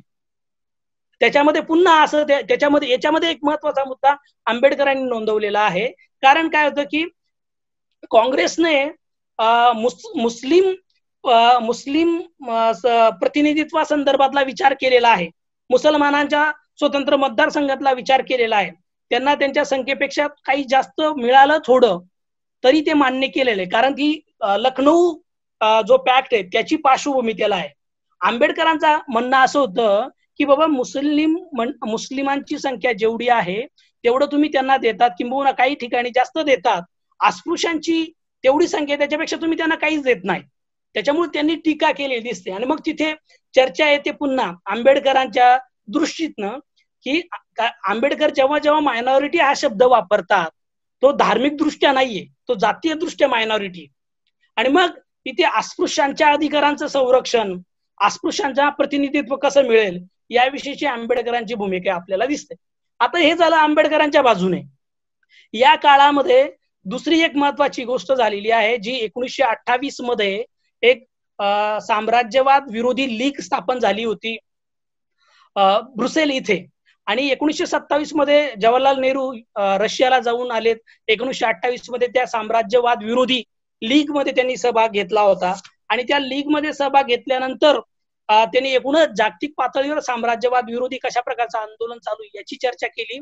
आणि रशियन जो प्रभाव आहे त्या संदर्भातली सुद्धा रशियन जी सगळी जडणघडण तो सुद्धा बघितला. त्याच्यामुळे ज्यावेळेस नेहरूंनी ही पूर्ण स्वराज्याची मांडणी केली, त्या मांडणीमध्ये फक्त पूर्ण स्वराज्याची मांडणी नाही त्याच्यासोबत त्यांनी अनेक गोष्टी आपल्याला मांडलेल्या दिसतात. त्याच्यामध्ये मूलभूत हक्कांची चर्चा आहे, म्हणजे राष्ट्रीय आर्थिक नियोजनाची चर्चा आहे. आता ही जी चर्चा आहे, नेहरूंकडे आलेली ही चर्चा, ही रशियामध्ये त्यांनी जी भेट दिली आणि जागतिक साम्राज्यवाद विरोधी जी लीग होती, त्या लीग मध्ये जी चर्चा चालू होती राष्ट्रीय आर्थिक नियोजनाची आणि त्याला मूलभूत अधिकारांची, त्या चर्चेशी किंवा त्या सगळ्या वादविवादांशी नेहरूंचा संपर्क आलेला होता. आणि नेहरू स्वतः समाजवादी असल्यामुळे नेहरूंना तो प्रभाव आहे. आणि म्हणून नेहरू त्या सगळ्या आपल्याला लाहोर अधिवेशनामध्ये आणि नंतर आपल्याला पुढे त्यांनी ती जी 1930 मध्ये ती चर्चा झाली त्या काँग्रेसच्या अधिवेशनामध्ये, त्याच्यामध्ये सुद्धा आपल्याला ही चर्चा झालेली दिसते. आता इथे नेहरूंच्या सोबतच दुसरं एक व्यक्तिमत्व खूप जास्त महत्वाचं आहे, ते म्हणजे एम एन रॉय. अनेक वेळा म्हणजे काही ठिकाणी तर असं मी बघितलं, म्हणजे ऑब्जेक्टिव्ह जे प्रश्न असतात स्पर्धा परीक्षेच्या काळामध्ये, तर भारतीय राज्यघटनेचे निर्माते कोण, तिथे एम एन रॉय असं सुद्धा उत्तर असतं. म्हणजे काही लोक आंबेडकर म्हणतात, काही लोक एम एन रॉय करतात, कारण एम एन रॉय यांनी सुद्धा मूलभूत हक्क आणि भारताला स्वतंत्र राज्यघटना असावी अशी चर्चा केलेली आहे. आणि ही चर्चा 1930-31 मध्ये केलेली आहे. त्यांच्या तुम्ही जर बघितलं तर 1931 मध्ये 15 पॉइंट नावाच्या 15 पॉइंट यांनी मांडलेले होते एम एन रॉय यांनी. आता हे 15 पॉइंट तुम्ही बघा, याच्यामध्ये थोडं म्हणजे ज्यावेळेस नेहरू रिपोर्ट मांडला गेला, नेहरू रिपोर्टने सगळं धोरण मांडलं, तर नेहरू रिपोर्टला विरोध म्हणून मोहम्मद अली जिना यांनी 14 पॉइंट 14 मुद्दे मांडले होते. त्या 14 मुद्द्यांना पर्याय म्हणून एम एन रॉय यांनी 15 मुद्दे मांडलेले आहेत. म्हणजे ज्याला आपल्याला पाठ्यपुस्तकांमध्ये 14 पॉइंट्स ऑफ मोहम्मद अली जिना एवढं माहिती असतं, एम एन रॉय यांचे 15 पॉइंट्स काय होते याची चर्चा होत नाही. आता इथे थोडं मोहम्मद अली जिना यांचे 14 पॉइंट्स आणि एम एन रॉय यांचे 15 पॉइंट्स म्हणजे 15 मुद्दे हे जर समजून घेतलं ना, तर पुढे 1946-50 मध्ये भारतीय राज्यघटनेमध्ये ज्या अनेक गोष्टी आल्या, ती चर्चा एम एन रॉय आणि जिना सुद्धा करत होते असं आपल्याला वाटतं. याच्यामध्ये 14 मुद्द्यांमध्ये काय होतं तुम्ही जर बघा, जिनांच्या 14 मुद्दे, सगळे 14 मुद्दे वाचत नाही दाखवत, त्याच्यातले जे काही महत्वाचे मुद्दे ती सांगतो, बाकी तुम्हाला ऑनलाईनही मिळू शकतात. त्याच्यामध्ये पहिला मुद्दा की बाबा प्रांतिक राज्यांना स्वायत्तता असायला पाहिजे, प्रांतिक राज्याच्या सहमती विना कुठलीही घटनात्मक बदल केंद्राने करू नये. त्याच्यानंतर सगळ्या कार्यकारी मंडळांमध्ये मुसलमानांना प्रमाणशीर प्रतिनिधित्व असायला पाहिजे, स्वतंत्र मतदारसंघ असायला पाहिजे. त्याच्यानंतर मुंबई प्रांतातनं सिंध प्रांत वेगळा केला पाहिजे. आता हे बघा, मुस्लिम लीगच्या 14 पॉइंट्स मध्ये हा पुढचा मुद्दा इंटरेस्टिंग आहे, सगळ्या समाजांना संपूर्णपणे धार्मिक स्वातंत्र्य असलं पाहिजे. शेवटचा मुद्दा आहे, मुसलमानांच्या धार्मिक, सांस्कृतिक, शैक्षणिक, भाषाविषयक अधिकारांचे संरक्षण आणि जतन झालं पाहिजे. हे 14 मुद्द्यांपैकी काही मुद्दे मी तुम्हाला सांगितले, जे पुढे आपल्या भारतीय राज्यघटनेमध्ये मूलभूत अधिकारांमध्ये आलेले आहेत, जे पुन्हा अल्पसंख्याक समाजाचे कायद्यांचं रक्षण, अल्पसंख्याक समाजाच्या सांस्कृतिक, धार्मिक, शैक्षणिक गोष्टी, भाषिक गोष्टींचं कसं रक्षण करावं यामध्ये आपल्याला आलेले दिसतात. आता आपण 15 मुद्दे जे आहेत एम एन रॉय त्यांचं बघूयात. 15 मुद्द्यांमध्ये त्यांनी काय 15 मुद्द्यांमध्ये काही जी महत्वाचे मुद्दे आहेत, म्हणजे बोलण्याचं स्वातंत्र्य असायला पाहिजे, संघटन करण्याचं स्वातंत्र्य असायला पाहिजे, धर्म आणि श्रद्धेचं स्वातंत्र्य असायला पाहिजे, अल्पसंख्याक समूहांच्या अधिकारांचं संरक्षण झालं पाहिजे, महिलांना समान दर्जा दिला पाहिजे. हे 1931 मध्ये द मासेस नावाचं एम एन रॉय जे पिरियडिकल चालवत होते त्याच्यामध्ये त्यांनी हे फंडामेंटल राईट्स मांडलेले आहेत. आणि याच्यामध्ये त्यांनी चर्चा केलेली आहे, कारण इंग्लंडमध्ये ही चर्चा चालू आहे की येणाऱ्या पुढच्या काळामध्ये भारताला आम्हाला एक संविधान किंवा भारताला एक काहीतरी काही जबाबदार सवलती द्यायच्या आहेत, जेणेकरून जबाबदार एक प्रकारची शासन यंत्रणा भारतामध्ये निर्माण होईल. आणि त्याला पर्याय, त्याला सूचना किंवा त्याला पर्याय म्हणून एम एन रॉयनी हे मुद्दे मांडलेले आहेत. आता इथे आपण बघू, म्हणजे हे झालं 14 पॉइंट्स, 15 पॉइंट्स, आणि या पार्श्वभूमीवर आपल्याला काय होतं की राऊंड टेबल कॉन्फरन्सचे आयोजन केलेलं आहे. आता राऊंड टेबल कॉन्फरन्सचं आयोजन करण्यामध्ये लेबर पार्टीचं जास्त महत्व आहे. कारण की आपल्याला माहितीये ज्यावेळेस रौलट, मी जस्ट तुम्हाला सांगितलं, ज्यावेळेस सायमन कमिशन आलं त्यावेळेस हुजूर पार्टीचं सरकार ब्रिटनमध्ये होतं. पण पुढच्या वर्षभरामध्ये हुजूर पार्टीचं सरकार पडलं आणि लेबर पार्टीचं सरकार सत्तेमध्ये आलेलं आहे. आणि लेबर पार्टीने राऊंड टेबल कॉन्फरन्सचं आयोजन केलंय. आणि मग आपल्याला दिसतं की पहिली राऊंड टेबल कॉन्फरन्स, पहिल्या राऊंड टेबल कॉन्फरन्सला काही कमी लोक गेली. काँग्रेसची मंडळी, बहुसंख्य मंडळी, काँग्रेसची मंडळी जेलमध्ये असल्यामुळे त्या मंडळीची ते जाऊ शकलेली नाहीये. तर त्याच्यामुळे त्या लोकांचं प्रतिनिधित्व नव्हतं. त्याच्यामुळे पहिल्या राऊंड टेबल कॉन्फरन्सच्या हाती काही लागलं नाही. त्याच्यामुळे मग तिथे आपल्याला आयर्विन करार आणि काँग्रेसच्या लोकांसोबत ब्रिटिश सरकारने अनेक गोष्टी केल्यात. आणि त्याच्यामुळे मग दुसऱ्या राऊंड टेबल परिषदेमध्ये काँग्रेसची मंडळी गेली. आता दुसऱ्या राऊंड टेबल कॉन्फरन्समध्ये पुन्हा मतभेद झालेले.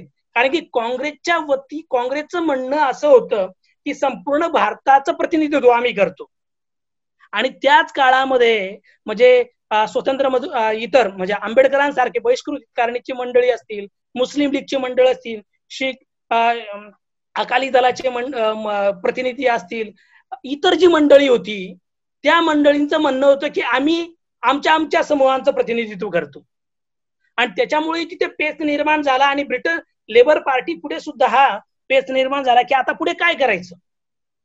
आणि मग म्हणावे तशा काही गोष्टी झाल्या नाही. पण ब्रिटन आपल्याला तरी दिसतं की दुसरी जी कॉन्फरन्स झाली त्याच्यातनं आपल्याला रॅम्से मॅकडोनाल्ड जो अवॉर्ड, कम्युनल अवॉर्ड जो पुढे आलेला दिसतो. आणि त्या कम्युनल अवॉर्डच्या माध्यमातून काय झालं की महाराष्ट्रामध्ये, विशेषतः महाराष्ट्रामध्ये अस्पृश्यांना स्वतंत्र मतदारसंघ दिली गेली. आणि ती स्वतंत्र मतदारसंघाची चर्चा मग आपल्याला गांधी आणि आंबेडकर यांचा जो वाद आहे, मग गांधींनी उपोषण केलं, मग ते उपोषण सोडलं, मग स्वतंत्र मतदारसंघाची चर्चा मागे पडून राखीव जागांची चर्चा आली. ही सगळं 1932चा जो मग पुणे करार जो आहे ते पुणे कराराची पार्श्वभूमी. याच्यामध्ये हा नुसता इतिहास नाहीये, तर याच्यामध्ये चर्चा जी आहे प्रतिनिधित्वाची चर्चा आहे, अल्पसंख्याक समूहांच्या अधिकारांची चर्चा आहे आणि प्रतिनिधित्व कोण कोणाच्या वतीने बोलणार हा जो मुद्दा पुढे संविधान सभेमध्ये खूप मोठ्या प्रमाणात चर्चेला गेला. आणि हे झालं दुसरी गोलमेज परिषद. तिसऱ्या गोलमेज परिषदेला आता म्हणावं तसा आपल्याला पुन्हा रिस्पॉन्स दिला गेलेला दिसत नाही. हे सगळं चालू असताना मध्ये बऱ्याचशा गोष्टी झाल्यात. मी थोडं वेळेच्या अभावी थोडं काही मुद्दे स्किप करतो इथे, नंतर आपण प्रश्न उत्तरांमध्ये घेऊ शकतो. मग 1935चा जो कायदा आहे, 1935च्या कायद्याची इथे जास्त महत्वाची एक आपण चर्चा करायला पाहिजे. कारण की भारतीय राज्यघटनेची चर्चा करत असताना बऱ्याच वेळेस असं म्हटलं जातं की जो खूप मोठा जो ढाचा जो आहे भारतीय राज्यघटनेतला, तो जो ढाचा आहे तो 1935च्या कायद्यानुसार घेतला गेलेला आहे. बरोबर आहे. त्याच्यातले बरेचसे मुद्दे आपल्याला 1935च्या कायद्याची आपल्याला भारतीय राज्यघटनेमध्ये आलेली दिसतात. आता त्याचा असा अजिबात अर्थ नाहीये की जी 46-50च्या दरम्यान जी भारतीय राज्यघटना झाली ती पूर्णतः 1935च्या कायद्याची कॉपी आहे.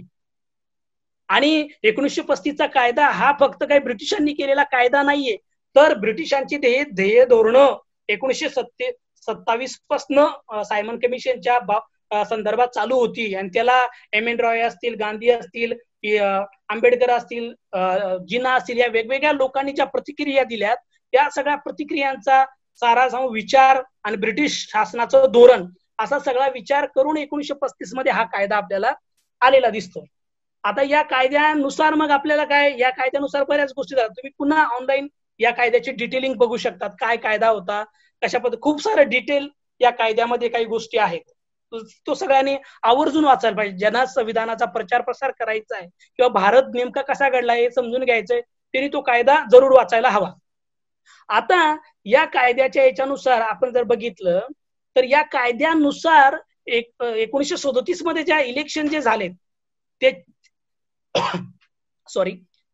ते इलेक्शन झाले 1937 मधले, ते इलेक्शन भारताच्या इतिहासाला खूप वेगळं वळण देणारे इलेक्शन्स आहेत. कारण या इलेक्शन मध्ये असं झालं की बहुतेक ठिकाणी म्हणजे पंजाब आणि सिंध प्रांत सोडला तर सगळीकडे काँग्रेसला बहुमत मिळालेलं आहे. मुस्लिम लीगला कुठेही प्रमाणात मुस्लिम लीग कुठेही त्यांचे प्रतिनिधी निवडून आलेले नाहीयेत. काँग्रेसच्या तिकिटावर अनेक ठिकाणी मुस्लिम प्रतिनिधी ते निवडून आलेले आहेत. याचा अर्थ काय की 1937च्या इलेक्शन मध्ये मुस्लिम लीगला पाठिंबा मुस्लिम समाजाकडनं सुद्धा मिळालेला नाही. जिथे मुस्लिम स्वतंत्र मतदारसंघ होते तिथून सुद्धा काँग्रेसचे उमेदवार निवडून आलेले. आणि बंगाल, पंजाब, त्याच्यानंतर ज्याला वायव्य सरहद प्रांत, जिथे आपल्याला ज्याला सरहद गांधींचा जो प्रांत आहे, या सगळ्या प्रांतांमध्ये इथे मुस्लिम बहुल हे प्रांत होते. पण या प्रांतांमध्ये सुद्धा मुस्लिम लीगला म्हणावं तसं यश मिळालेलं नाहीये. आणि त्याच्यामुळे मग एकूण म्हणजे मुस्लिम लीगचा एक इतिहास होता, पण निवडणुकांच्या इलेक्शन मध्ये मुस्लिम लीगला कुठेच मत मिळालेलं नाही. आणि त्याच्यात पुन्हा तुम्ही जर बघितलं, कारण की जो 1916चा जो आपला जो काँग्रेस मुस्लिम लीगचा जो पॅक्ट होता, त्या पॅक्ट नुसार जर बघितलं तर त्या पॅक्ट नुसार असं दिसतं की जिथे मुस्लिम बहुसंख्या होती तिथे कमी प्रमाणात मुसलमानांना सवलती दिल्या गेल्यात, आणि जिथे मुस्लिम संख्या कमी आहे पण मुस्लिम लीगचे प्रतिनिधित्व मुस्लिम लीगचे नेते तिथे राहतात.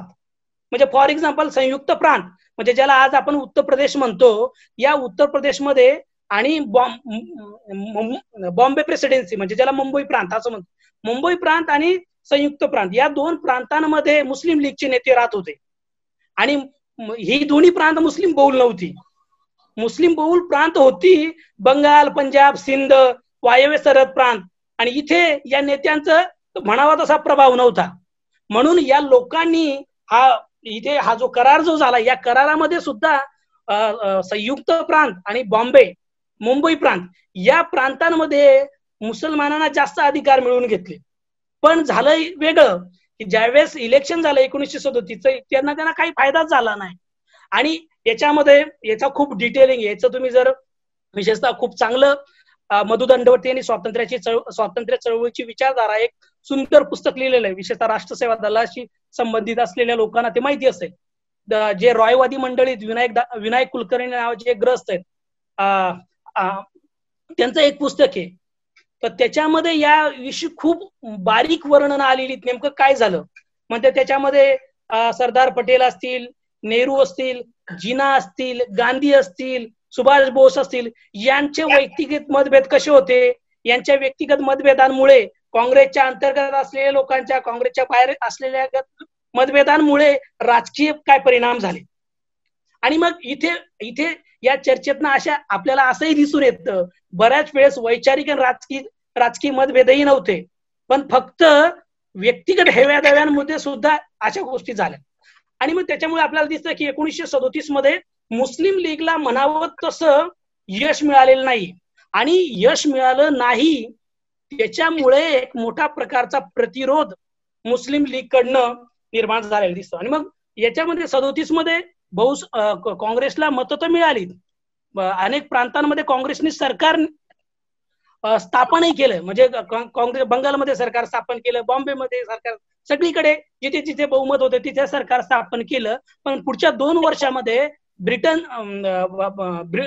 ब्रिटिश सरकारशी इथे प्रांतिक जे सरकार होतं म्हणजे काँग्रेसच्या सरकारांचं ब्रिटिश सरकारशी मतभेद झाले. कारण की 1939 मध्ये दुसऱ्या महायुद्धाला सुरुवात झाली आणि दुसऱ्या महायुद्धामध्ये भारत सुद्धा इंग्लंडच्या बाजूने सहभागी आहे असं ब्रिटन सरकारने जाहीर करून टाकलंय. असं जाहीर केल्यामुळे काय झालं की जिथे प्रांतिक सरकार जे प्रांतांमध्ये काँग्रेसचे सरकार आहेत त्यांनी आक्षेप घेतला. कारण की 1935च्या कायद्यानुसार असं ठरलं होतं की प्रांतिक सरकारांचा निर्णय घेतल्याशिवाय केंद्र काहीच जाहीर करणार नाही. मग त्याच्यामुळे काय झालं की ते कळून चुकलं की बाबा तुम्ही हे फक्त नावाला ही रचना उभी केलेली आहे. आणि म्हणून मग काँग्रेसच्या लोकांनी सगळ्या प्रांतिक याच्यातनं राजीनामे दिलेत. आता इथे जिथे जिथे काँग्रेसने राजीनामे दिलेत तिथे तिथे काही ठिकाणी हिंदू महासभा आणि मुस्लिम लीग यांनी संयुक्त सरकार स्थापन केलेली आपल्याला दिसतात. आता याच्यामध्ये इंटरेस्टिंग मुद्दा आहे, 1937 मध्ये इलेक्शन होतात, कारण 1937 मध्ये सावरकर यांची सुटका झालेली आहे. तोपर्यंत ते अंदमानमधून नजरकैदेत होते. 1937 मध्ये सावरकर नजरकैदेतून बाहेर येणे याला सुद्धा हा मोठा राजकीय संदर्भ आहे. दुसरी एक गोष्ट याच्यामध्ये की आंबेडकरांचा जो पक्ष होता स्वतंत्र मजूर पक्ष, या पक्षाला 1937च्या इलेक्शन मध्ये चांगलं यश मिळालं. म्हणजे जिथे जिथे अस्पृश्यांच्या राखीव जागा होत्या त्या सगळ्या जिथे जिथे स्वतंत्र मजूर पक्ष लढला ते सगळे स्वतंत्र मजूर पक्षाने जिंकल्यात. सोबत जिथे खुल्या जागा आहेत पण तरीही स्वतंत्र मजूर पक्षाची लोक निवडून आले तिथे. याचं कारण काय होतं की 1932चा जो पुणे करार आहे त्या पुणे कराराच्या नुसार असं ठरलेलं होतं की जे स्वतंत्र मजूर पक्षाच्या उमेदवारांच्या विरोधात काँग्रेसने उमेदवार द्यायचे नाही. म्हणून स्वतंत्र जिथे राखीव मतदारसंघ होते आणि तिथे स्वतंत्र मजूर पक्षाचे म्हणजे आंबेडकरांच्या पक्षांचे उमेदवार उभे होते, तिथे काँग्रेसने उमेदवारच दिले नाहीत, कारण त्याला पार्श्वभूमी ही होती आणि त्याच्यामुळे मोठ्या प्रमाणात ही लोक निवडून आलेली दिसतात. आणि मग मुंबई प्रांतामध्ये आंबेडकरांच्या स्वतंत्र मजूर पक्षाने ते सगळं आपल्याला प्रभाव केला, खोती विरुद्ध लढा दिला, हा वेगळा मुद्दा. ही अशी स्थिती आहे. त्याच्यानंतर आपल्याला असं झालेलं दिसतं की दुसरं महायुद्ध सुरू झालं.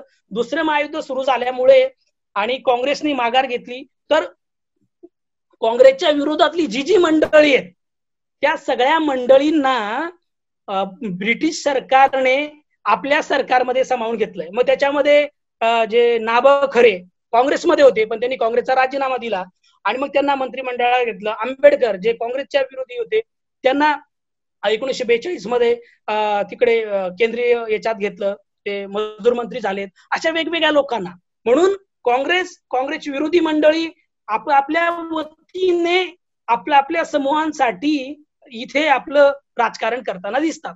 हे सगळं चालू होतं आणि हा जो 1939 ते 1945 हा जो दुसऱ्या महायुद्धाचा जो काळ आहे हा व्यवस्थित समजून घ्यायला पाहिजे. बऱ्याच वेळेस भारतामध्ये होतं जेव्हा आपण स्वातंत्र्याची चळवळ समजून घेत असतो त्यावेळेस इंग्लंडमध्ये काय होतं याची चर्चा करत नाही. म्हणजे भारताचं स्वातंत्र्य आंदोलन फक्त काँग्रेसच्या स्वातंत्र्य चळवळीवरच झालेलं नाहीये, कारण की या काळामध्ये 1939 ते 1945 या काळामध्ये इंग्लंड कोलमडलेलं होतं. नाझींनी मोठ्या प्रमाणात इकडे जबरदस्त प्रहार इंग्लंडवर केलेला होता आणि सोबत सगळ्यात महत्वाचं म्हणजे इंग्लंडमध्ये 1945ला जे सरकार आलंय पुढे पहिलं महायुद्ध दुसरं महायुद्ध संपता ते लेबर पार्टीचं आहे. म्हणजे 1930च्या काळामध्ये ज्यांनी राऊंड टेबल कॉन्फरन्स बोलवली ते लेबर पार्टीची लोक होती. नंतर त्यांचे सरकार गेलं, नंतर हुजूर पक्ष सत्तेत आला. 1945 पर्यंत नंतर चर्चिल सत्तेत होते हुजूर पार्टीचे. 45 मध्ये त्यांचं सरकार गेलं, लेबर पार्टीची सत्ता आली. त्याच्यामुळे पुन्हा लेबर पार्टीने 1945 नंतर भारताला स्वातंत्र्य देण्याची चळवळ गतिमान केली. याच्यामध्ये काय आहे की 1905 पासूनच स्थापनेपासून लेबर पार्टीची भूमिका भारताला स्वातंत्र्य देण्याच्या संदर्भातली आहे अशी भूमिका राहिलेली. त्याच्यामुळे हा जो 6 वर्षाचा काळ आहे दुसऱ्या महायुद्धाचा, या काळामध्ये बऱ्याच गोष्टी झाल्या.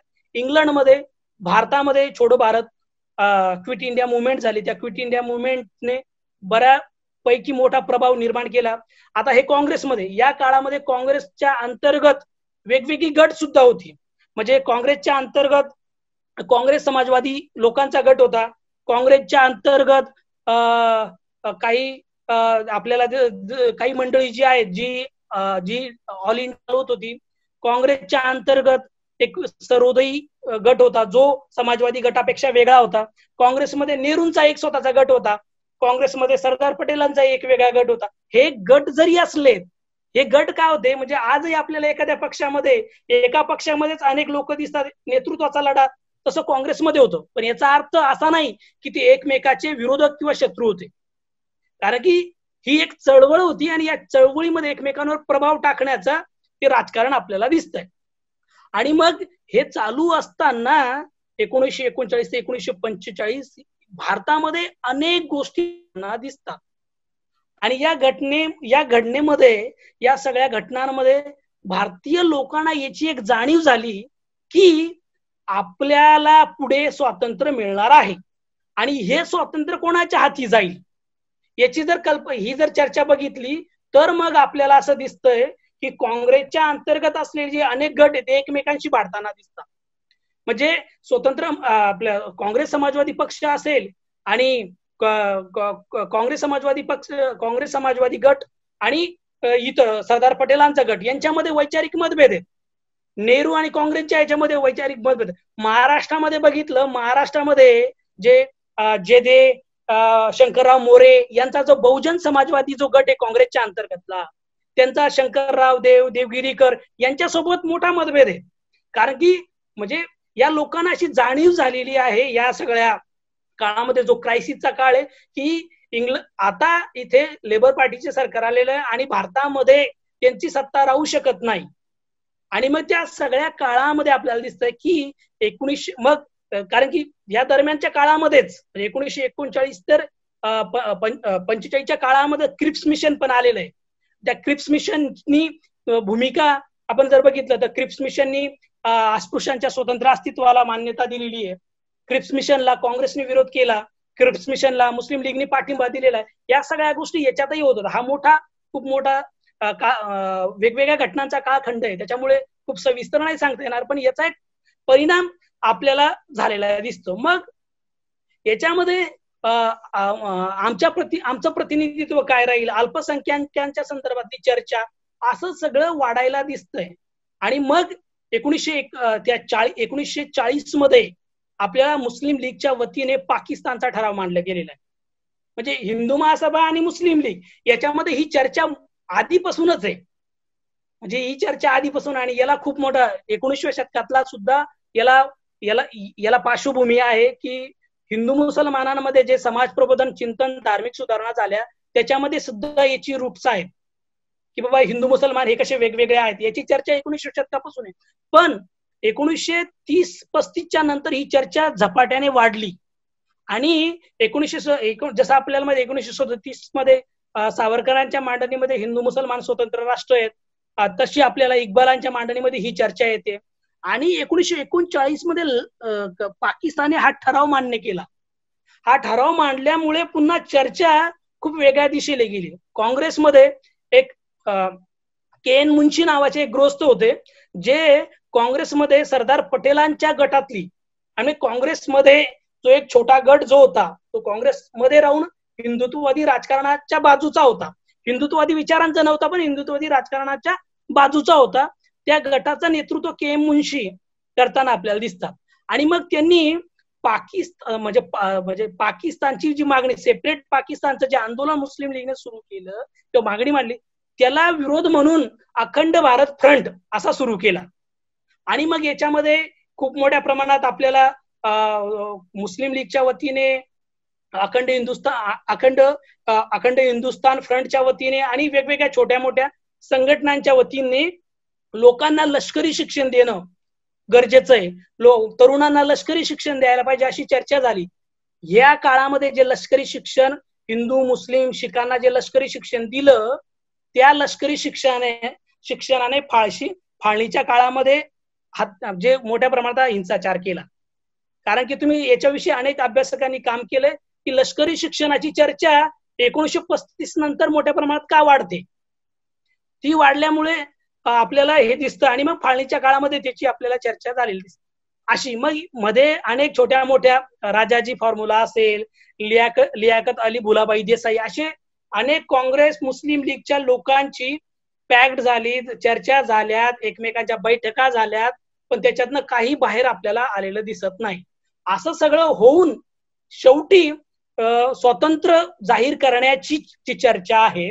कॅबिनेट मिशन इथे आल्यावर कॅबिनेट मिशन इथे आलं आणि कॅबिनेट मिशनने जे काळ दिला, या काळामध्ये आम्ही भारत सोडून जाणार आणि तुम्ही भारताचं एक संविधान निर्माण करा, जेणेकरून भारत इथे भारतासाठी एक संविधान निर्माण करण्याची चर्चा ज्यावेळेस सुरू केली गेली, त्यावेळेस 1946 मध्ये जे इलेक्शन झालंय त्याला कॉन्स्टिट्युएंट असेंब्ली इलेक्शन म्हणतो, हे खूप महत्वाचं इलेक्शन आहे. या इलेक्शनमुळे खूप सारी चर्चा फिरलेली आहे. कारण 1937 मध्ये मी तुम्हाला सांगितलं, पंजाब प्रांत असेल, बंगाल प्रांत असेल, सिंध प्रांत असेल, वायव्य सरहद प्रांत असेल, या प्रांतांमध्ये मुस्लिम लीगला कुठेही यश मिळालेलं नव्हतं. 1946 मध्ये या सगळ्या प्रांतांमध्ये मुस्लिम लीगला बहुमत मिळालं. आता 1937 ते 1946 या काळामध्ये या प्रांतांमध्ये काय झालं, हे जर हा इंटरेस्टिंग इतिहास आहे आणि याच्याविषयी अनेक लोकांनी खूप संशोधन केलेलं आहे. या काळामध्ये मुस्लिम लीगने कशा पद्धतीने युनायटेड पार्टी जी सिंधमध्ये सरकारमध्ये होते तिला पाडलं, कशा पद्धतीने कम्युनल पॉलिटिक्स केलं, जे युनिनिस्ट पार्टी होती पंजाबमध्ये तिला कसं पाडलं गेलं, बंगालमध्ये जे बंगाल कृषक पार्टी जी सत्तेत होती तिला कसं पाडलं. म्हणजे बंगालमधली बंगाल कृषक पार्टी शेतकऱ्यांची पार्टी होती, जी हिंदू मुसलमानांचं राजकारण करत नव्हती. पंजाबमध्ये जी युनिनिस्ट पार्टी होती ती शेतकऱ्यांची पार्टी होती, ज्याच्यामध्ये हिंदू मुस्लिम शेतकरी होते. या पार्ट्या हळूहळू मागे पडल्यात. म्हणजे जे वर्गीय राजकारण करणारी ज्या पार्ट्या होत्या ज्या 1937 नंतर मागे पडल्यात आणि कम्युनल राजकारण करणाऱ्या ज्या पार्ट्या आहेत त्या 1946 पर्यंत वाढल्या आणि त्या लोकांना मोठ्या प्रमाणात, म्हणून 1946 मध्ये जिथे मुस्लिम प्राबल्य आहे तिथे मुस्लिम लीगला पाठिंबा मिळाला आणि जिथे हिंदूची लोकसंख्या थोडी जास्त आहे तिथे काँग्रेस निवडून आली. याच्यामध्ये झालं असं एक की या सगळ्या याच्यामध्ये आंबेडकरांनी जो स्वतंत्र मजूर पक्ष काढला होता तो पक्ष नंतर त्यांनी डिझॉल्व्ह केला आणि 1942 ला शेड्यूल कास्ट फेडरेशन काढला. अनेक लोकांनी हे समजून घ्यायला पाहिजे की स्वतंत्र मजूर पक्ष का सोडला आणि शेड्यूल कास्ट फेडरेशन का काढला. कारण की 1942 मध्ये काढला. आंबेडकरांना हा प्रश्न, तुम्ही कोणाचे प्रतिनिधी आहात, ब्रिटिश सत्तेच्या वतीने हा प्रश्न विचारला, तुम्ही कोणाचे प्रतिनिधी आहात, तुम्ही जर मजुरांचे प्रतिनिधी आहात का अस्पृश्यांचे. आणि या कॉन्टॅक्ट मध्ये आपल्याला स्वतंत्र मजूर पक्षाची विसर्जन झालेलं दिसतं आणि शेड्यूल कास्ट फेडरेशनची स्थापना झाली. हा जो शेड्यूल कास्ट फेडरेशन होता 1946 मध्ये शेड्यूल कास्ट फेडरेशनला फक्त 2च सीट निवडून आलेली दिसतात. म्हणजे 1946च्या कॉन्स्टिट्युएंट असेंब्लीच्या इलेक्शन मध्ये आंबेडकर सुद्धा हरलेत. मग इथे आंबेडकर हरल्यानंतर आपल्याला असं दिसतं की आंबेडकरांचा जो शेड्यूल कास्ट फेडरेशन आहे त्यांनी एक स्वतंत्र सत्याग्रह आंदोलन चालवलेलं आहे. म्हणजे आंबेडकर नंतर स्वतंत्र संविधान सभेमध्ये कसे आलेत हे समजून घ्यायला पाहिजे. इथे 1-2 मुद्दे सांगतो आणि संपवतो, बाकी चर्चेत आपण काही मुद्दे येतील. म्हणजे ज्या वेळेस इथे आंबेडकरांच्या शेड्यूल कास्ट फेडरेशननी इलेक्शन लढवायला सुरुवात केली, ते सगळे हारले. कुठे फक्त पंजाब आणि बंगालमध्ये प्रतिनिधित्वांचे एक निवडून आलेत आणि आंबेडकर स्वतःही हारलेत. तर त्याच्यामुळे आंबेडकरांना याची एक जाणीव झाली की आपण का हारलो. कारण की या 1946च्या इलेक्शन मध्ये जिथे राखीव जागा आहे त्या राखीव जागेच्या ठिकाणी सुद्धा काँग्रेसने अस्पृश्य उमेदवार शेड्यूल कास्ट फेडरेशनच्या विरोधात उभे केले होते. आणि त्याच्यामुळे शेड्यूल कास्ट जिथे राखीव जागा असायच्या किंवा जिथे स्वतंत्र मतदारसंघ असायचे तिथले इलेक्शन वेगळ्या प्रकारचे व्हायचे. प्रायमरी इलेक्शन आणि सेकंडरी इलेक्शन असे दोन टप्प्यात इलेक्शन व्हायचे. प्रायमरी इलेक्शन मध्ये फक्त अस्पृश्य लोक मतदान करायचे आणि सेकंडरी इलेक्शन मध्ये अस्पृश्य प्लस इतर लोक. तर त्याच्यामुळे काय झालं की काँग्रेसच्या मतामुळे, बहुमत असल्यामुळे अस्पृश्य सगळे शेड्यूल कास्ट फेडरेशनचे लोक हारले. तर 1946 तर 1946 1948 49 असे सलग 2.5-3 वर्ष शेड्यूल कास्ट फेडरेशननी एक मोठं सत्याग्रह केलेला आहे. तो आपल्याला बऱ्याच वेळेस माहित नसतो. त्या सत्याग्रहाच्या प्रभावामुळे आणि गांधींच्या काँग्रेसशी, सरदार पटेलांशी संवादामुळे आंबेडकर नंतर संविधान सभेत येऊ शकलेले आहेत. असा एक तो मुद्दा आहे. आता याच्यामध्ये दुसरा की आपल्याला एक दिसते की काँग्रेसच्या वतीने काही अस्पृश्य लोक निवडून आलेली होती, पण त्या लोकांना शेड्यूल कास्ट फेडरेशनची लोक स्वतःचे प्रतिनिधी मानत नाही.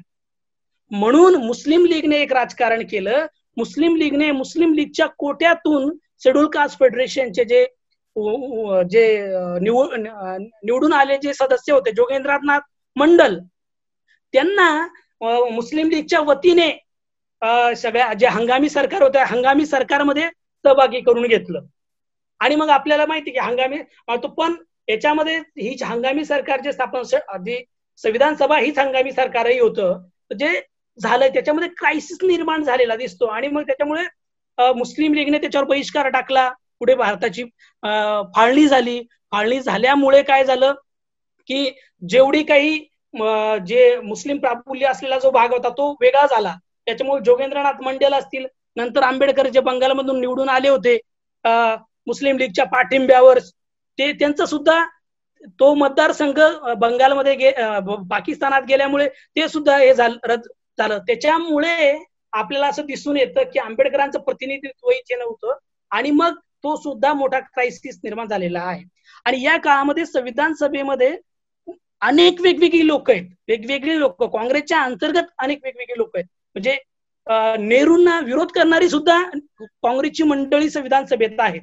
ही सगळी मंडळी होती आणि त्या सगळ्या चर्चेला, त्याच्यातल्या सगळ्या वादविवादाला कंटाळून जयकरांनी राजीनामा दिलेला आहे, मुंबईतनं जे निवडून आले ते, आणि त्याच्या जागेवर आंबेडकर निवडून गेलेले आहेत. त्याचं कारण हे पण आहे, म्हणजे आंबेडकरांनी ज्या पद्धतीने एक मोठं प्रेशर बिल्ड केलंय, म्हणजे या काळामध्ये आंबेडकर ज्यावेळेस म्हणजे महाराष्ट्र ज्यावेळेस 1946 इलेक्शन हारले त्या काळामध्ये ते लंडनमध्ये जाऊन त्यांनी बॅकिंग करण्याचा प्रयत्न केला. ते तिथे जाऊन चर्चिलला भेटले, लेबर पार्टीवर प्रभाव टाकण्याचा प्रयत्न केला, पण ते काही त्यांचं यशस्वी होऊ शकलेलं नाहीये. आणि इथे येऊन मग पुन्हा इथे आपल्याला दिसतं की गांधी आणि सरदारांचा एक त्यांची चर्चा आहे. त्या चर्चेमध्ये आंबेडकरांच्या संविधान सभेच्या सहभागाविषयीची ती चर्चा आहे. मग त्याच्यामुळे जयकरांनी राजीनामा दिल्यामुळे आपल्याला दिसतं की आंबेडकर त्या जागेवर निवडून आलेत. आणि याची जाणीव, आता शेवटचा मुद्दा सांगतो आणि संपवतो, याची जाणीव काँग्रेसच्या लोकांना झाली. काँग्रेसची लोक म्हणताना काँग्रेसच्या मधली जी चळवळीतली लोक, काँग्रेस ही चळवळीतली जी लोक आहेत त्या लोकांना, कारण की काँग्रेसच्या अंतर्गतच वेगवेगळी मंडळी, त्यांच्यामध्ये मतभेद आहेत आणि आपण हे पक्षीय राजकारण न करता एक वेगळ्या प्रकारचं राजकारण करत आहोत, वेगळ्या प्रकारचे काम करत आहोत. त्याच्यामुळे काँग्रेसच्या बाहेरच्या लोकांना घेतलं गेलं पाहिजे. त्याच्यामुळे के.टी. शाह असतील, श्यामाप्रसाद मुखर्जी असतील, अशी जी मंडळी आहेत, या सगळ्या मंडळींना आपल्याला असं दिसतं की संविधान सभेमध्ये समाविष्ट करून घेण्यात आलेलं आहे. आता श्यामाप्रसाद मुखर्जी हे हिंदू महासभेचे नेते होते, आंबेडकर हे शेड्यूल कास्ट फेडरेशनचे नेते होते, के.टी. शाह, बाकी मंडळी ही वेगवेगळ्या, कोणी लिबरल गटाची होती, कोणी समाजवादी संबंध असलेली होती. ही अशी मंडळी आपल्याला संविधान सभेमध्ये येतात आणि ही वेगवेगळी लोक असल्यामुळे यांनी अनेक मुद्द्यांवर चर्चा खूप सारी केलेली आहे. म्हणून असं जर म्हटलं जात असेल की बाबा ही मंडळी तर बहुसंख्य एका चळवळीशी किंवा एका काँग्रेस संबंधितली फक्त लोक होती, तर हे म्हणणं तेवढं खरं नाहीये. तसंच दुसरा एक मुद्दा जो म्हटला जातो की ही लोक लोकप्रतिनिधी नव्हती. म्हणजे कारण की हे एका अर्थानं खरं अर्ध सत्य आहे, कारण की 1946 जे इलेक्शन झालं त्या इलेक्शन मध्ये सर्व जनतेला मतदानाचा अधिकार नव्हता. सर्व जनतेला मतदानाचा अधिकार नव्हता. त्याच्यामुळे सुद्धा हा पेच निर्माण झालेला आहे. असं असलं तरी जो सुरुवाती वेगवेगळ्या चळवळींचे, वेगवेगळ्या बॅकग्राऊंडचे लोक या सगळ्या संविधान सभेमध्ये सहभागी असल्यामुळे भारताची एक वेगळी कल्पना, भारताची एक वेगळ्या प्रकारचं संविधान ते निर्माण करू शकले. याचं कारण आपण ह्या सगळ्या संविधान सभेच्या इतिहासाच्या चर्चेमध्ये पाहतो. याच्यामध्ये आपल्याला मोहम्मद अली जिना यांनी जे प्रश्न उपस्थित केले होते ते दिसतात, आंबेडकरांचे प्रश्न दिसतात, त्याच्यानंतर एम.एन. रॉयांचे प्रश्न दिसतात, त्याच्यानंतर के.टी. शहाचे प्रश्न दिसतात, असे अनेक प्रश्न आपल्याला दिसतात. त्याच्यामुळे भारतीय संविधान जे आहे ते अनेक प्रश्नांवर भाष्य करतं.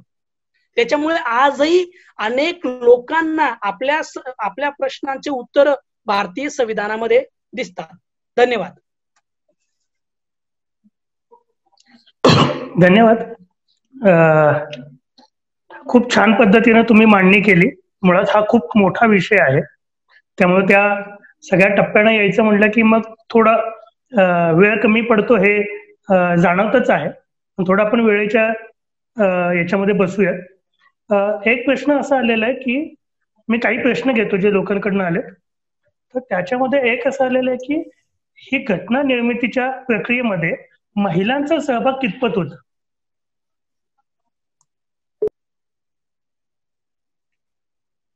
आपल्याला एकूणच तुम्ही तो जो काळ जो बघितला, म्हणजे एक म्हणजे याचंही पुन्हा तसं आपण म्हटलो की या प्रश्नालाही काही असं असं एक छोटं उत्तर नाही. 1920 मध्येच अखिल भारतीय महिला परिषदेची स्थापना झालेली आहे. त्याच्यामुळे काँग्रेसच्या अंतर्गत मोठ्या प्रमाणात महिलांचा सहभाग होता. आणि हे फक्त काँग्रेसच्या अंतर्गत नाही, तर हिंदू महासभा, मुस्लिम लीग, शेड्यूल कास्ट फेडरेशन या सगळ्या लोकांच्या मध्ये महिलांचा सहभाग आपल्याला दिसतो. आता संख्येच्या पातळीवर बोलायचं तर खूप कमी प्रमाणात आपल्याला तो दिसतो. आता तसं जर बघितलं तर आजही म्हणजे आज भारत स्वतंत्र होऊन किती दिवस झाले आणि भारतीय संविधान लागू होऊन किती दिवस झाले, आजही आपल्याला भारतीय संसदेमध्ये महिलांचं प्रमाण जर बघितलं तर ते काही एकूण प्रमाणाच्या संदर्भात न्याय देणारं नाही. तर त्या काळात संविधान सभेमध्ये सुद्धा आपल्याला महिलांचं प्रमाण कमीच आहे. ओके. एक प्रश्न आलाय, तो असा आहे की मुस्लिम मतदार, ऍक्च्युली तो वेगळा प्रश्न आहे पण इथे घ्यायचा का नाही तुम्ही ठरवा. तो प्रश्न असा आलाय की मुस्लिम मतदारसंघ वेगळा झाला त्यामुळे पाकिस्तान निर्मितीच्या प्रक्रियेला गती आली. याच न्यायानं दलितांना वेगळ्या मतदारसंघाची मागणी जी होती त्याचं पर्यवसन कशात झालं असतं? खूप महत्वाचा मुद्दा आहे. म्हणजे आता पुन्हा मी म्हणतो, म्हणजे हे पहिलं एक हे की बाबा स्वतंत्र मतदारसंघ मुस्लिमांना स्वतंत्र मतदारसंघ दिला त्याच्यामुळे पाकिस्तानची निर्मिती झाली, हे तेवढं खरं नाहीये. कारण की याच्या मागे 200 वर्षांचा इतिहास कारणीभूत आहे. मुस्लिम हिंदू या दोघांचे संबंध, ब्रिटिशांचं राजकारण आणि हिंदू महासभा, मुस्लिम लीग, काँग्रेस या सगळ्यांचे नेते या सगळ्याला पाकिस्तानच्या निर्मितीला जबाबदार आहे. हल्ली भारतामध्ये चांगला ट्रेंड आहे तो, पण इतिहासाच्या दृष्टीने खूप वाईट आहे. सर्व काही खापर जिन्नांवर फोडणं हे अतिशय चुकीचं आहे. याच्यासाठी मी पुन्हा म्हणेन, मधु दंडवते यांनी स्वातंत्र्य चळवळीची विचारधारा नावाचा जो ग्रंथ लिहिलाय त्याच्यावर त्यांनी जिनांवर एक सेपरेट प्रकरण लिहिलंय, ते वाचायला पाहिजे. आता दुसरा मुद्दा म्हणजे तिथे फक्त दलितांच्या स्वतंत्र मतदारसंघाची चर्चा नाही. 1945 ते 47च्या काळामध्ये स्वतंत्र दलितांची मागणी होती. म्हणजे ज्यावेळेस आंबेडकर 1946च्या इलेक्शन मध्ये हारलेत आणि सगळीकडे त्यांचे लोक हारलेत आणि ते आंबेडकरांनी पुणे पॅक्टचा म्हणजे पुणे कराराचा निषेध केला. ते म्हटले पुणे करारामुळे काय झालं की खरे प्रतिनिधी ते निवडून जात नाही, शेड्यूल कास्ट फेडरेशनचे लोक हारतात आणि काँग्रेसचे लोक निवडून येतात. आजही तुम्ही जर बघितलं तर अजूनही हा मुद्दा दिसतो की खरे प्रतिनिधी कोण. तर त्याच्यामुळे आंबेडकर, मी म्हटलं ना 46 ते 49 या काळामध्ये शेड्यूल कास्ट फेडरेशननी भारतभरामध्ये सरकार विरोधी, ब्रिटिश सरकार आणि काँग्रेस सरकारच्या विरोधी मोठा लढा चालू केला होता. त्या लढ्यामध्ये अनेक ठिकाणी जेल भरो केलेली आहे. राजभोज नावाचे राष्ट्रीय नेते होते, पंजाब मध्य प्रदेशामध्ये ते 6 महिने जेलमध्ये होते. आणि नागपूरमध्ये ज्यावेळेस शेड्यूल कास्ट फेडरेशनचा मोर्चा काढला होता त्यावेळेस शेड्यूल कास्ट फेडरेशनची मागणी होती, आमचे नाव जय भीम, आमचं स्थान दलितिस्तान आणि आमचं धर्म शेड्यूल कास्ट फेडरेशन. म्हणजे दलितांची चर्चा होती. त्याचं कारण भारतामध्ये जर दलितांना जर प्रतिनिधित्व जर मिळत नसेल, दलितांच्या खऱ्या अर्थानं जर मागणी मांडली जात नसेल तर मग दलितांना स्वतंत्र स्थान असायला पाहिजे अशी चर्चा होती. पण ही फक्त दलितांपुरती नाही, केरळमध्ये मेयोस्थानची चर्चा होती, राजपुतानामध्ये राजपुतानाची चर्चा होती, शिखांच्या खलिस्तानची चर्चा होती, स्वतंत्र राजपूत लोकांच्या स्वतंत्र देशाची चर्चा होती. म्हणजे हे अनेक ठिकाणी असं स्वतंत्र देशांची चर्चा होती.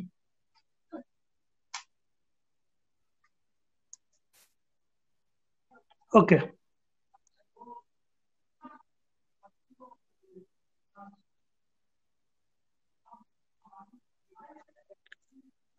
कुणाला प्रश्न विचारायचा आहे का आणखीन?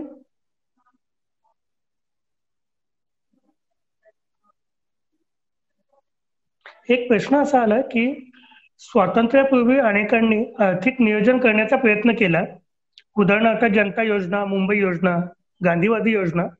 या सगळ्यांचा घटनेवर काही परिणाम पडला का? साहजिकच आहे. म्हणजे तो सगळा जो प्लॅन जो आहे, म्हणजे बॉम्बे प्लॅन असेल, गांधी प्लॅन असेल, एम एन रॉय यांचं जनता प्लॅन असेल, या सगळ्या हे जे वेगवेगळे प्लॅन आहेत ना, या वेगवेगळ्या प्लॅनचा प्रभाव पडलेला आहे. तुम्ही भारतीय म्हणजे म्हणून काही लोक जर असं जर तुम्ही मला विचाराल ना की भारतीय संविधान हे डावं आहे का उजवं आहे, मी म्हणते भारतीय संविधान डावं उजवं नाही, तर भारतीय संविधान भारताची जी विविधता आहे, वेगवेगळी विविधता आहे जी आहे, त्या विविधतेचं मिश्रण भारतीय संविधान आहे. त्याच्यामुळे भारतीय संविधानामध्ये अनेक मतभेद झाले. त्याच्यामुळे भारतीय संविधानाच्या चर्चेमध्ये खूप सारी घुसळण झालेली आहे. कारण तिथे तुम्ही जर बघा खासगी मालमत्ता असावी का याची खूप मोठी चर्चा आहे. आणि याचं पूर्ण उदाहरण सांगतो मी तुम्हाला. म्हटलं ना 1930 जे अधिवेशन आहे त्याच्यामध्ये ज्यावेळेस फंडामेंटल राईट्स मांडले गेले, फंडामेंटल राईटची चर्चा झाली, एम एन रॉयच्या त्या सगळ्या राईटची चर्चा झाली, तर त्या काळामध्ये एक विल्किन्सन नावाचा एक गुप्तचर होता,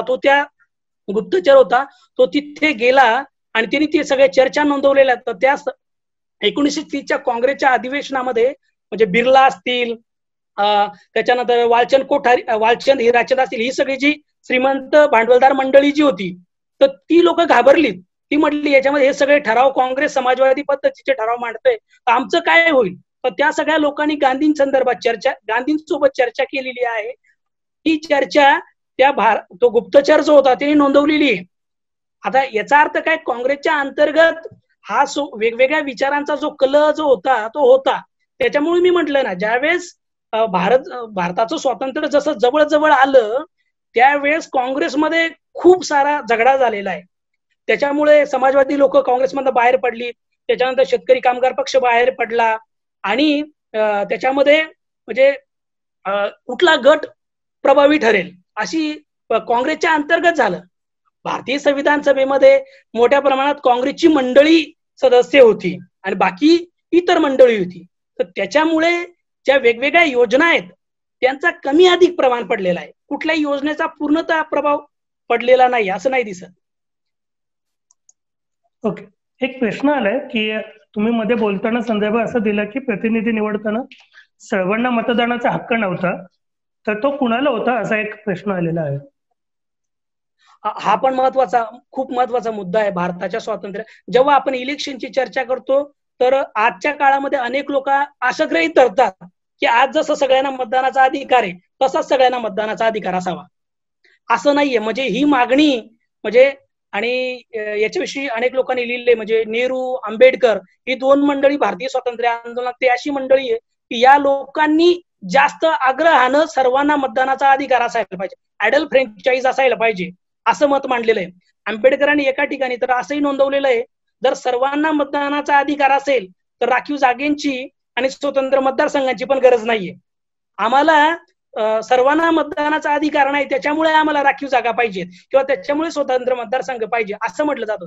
कारण त्या काळात काय होतं, म्हणजे तुम्ही जर 1919 जे बघितलं मॉन्टेस्क्यू चेम्स्फोर्ड ऍक्ट, तेव्हा जी म्हणजे 350 रुपये जे वार्षिक त्यांची 2 मिनिटं मी फक्त त्याचा एक्झॅक्ट तुम्हाला आकडा सांगतो म्हणजे मी चुकणार नाही. 750 रुपये जे वार्षिक जमीन महसूल भरतील अशा लोकांना मतदानाचा अधिकार होता.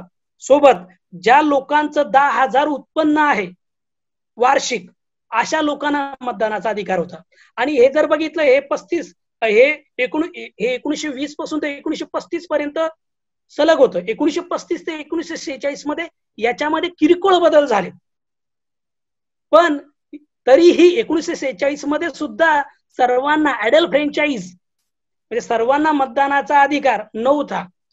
महसूल किती भरतात आणि तुमची मिळकत किती, वार्षिक उत्पन्न किती हे आता तुम्ही जर बघितलं तर त्या काळामध्ये मोठ्या प्रमाणात जो लँडलेस लेबरर्स आहेत, श्रमिक कष्टकरी समूह आहे, अस्पृश्य, भटके, विमुक्त ही जी आहेत यांचं शिक्षणही नाही, यांची इकडे एवढी मिळकतही नाही, यांच्याकडे जमीनही नाही, तर त्याच्यामुळे यांना मतदानाचा अधिकारच नव्हता.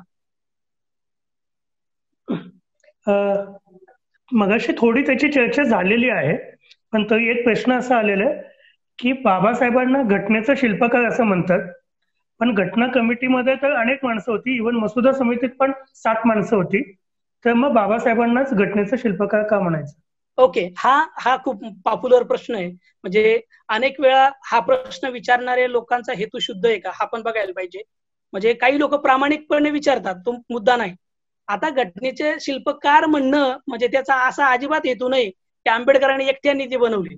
ड्राफ्टिंग कमिटीचे जे चेअरमन होते आणि ते स्वतः जे त्यांनी ज्यावेळेस मांडल्यानंतर जे ड्राफ्टिंग कमिटीचं ते सपोर्ट केल्यानंतर नंतरच्या लोकांनी जे भाषणं केलेली त्याच्यावर, तेच उत्तर आहे. मी काय सांगणार.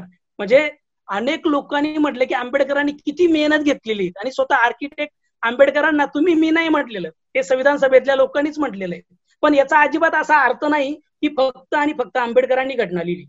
अनेक लोकांनी घटनेमध्ये योगदान दिलेलं आहे.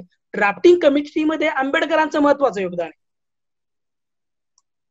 ओके, कुणाला प्रश्न विचारायचा असेल तर ओपनली वेळ आहे थोडा. देव, मी आनंद बोलतोय. मला असं वाटतं की संरक्षण आणि प्रतिनिधित्व ह्या 2 संकल्पनांचा आरक्षणाशी कसा संबंध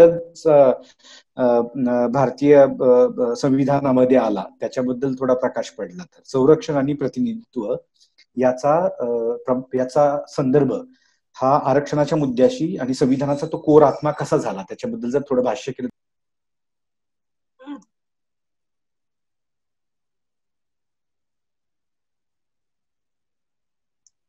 सॉरी, म्हणजे एक आपल्याला प्रतिनिधी म्हणजे जसं भारतीय लोकांना संख्या कळायला लागली, म्हणजे लोकशाही नावाची गोष्ट येणाऱ्या पुढच्या काळामध्ये भारतीय समाज वास्तव बनेल याची ज्यावेळेस जाणीव झाली. म्हणजे तुम्ही तत्कालीन अनेक लोक एका म्हणजे मराठीमध्ये मनोरंजन नावाचं एक मासिक आहे. 1930 मध्ये एका जण नाईक नावाच्या व्यक्तीने एक लेख लिहिलेला आहे.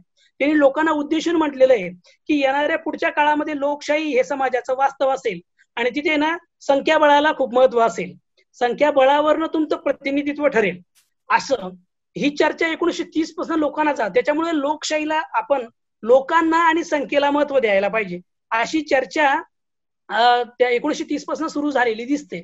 तर इथे काय होतं की ज्यावेळी हवं तसं प्रतिनिधित्व मिळत नाहीये त्याच्यामुळे स्वतंत्र मतदारसंघ म्हणजे विशेष, कारण की नाहीतर मग मेजॉरिटी नावाचं जे उभं राहतं,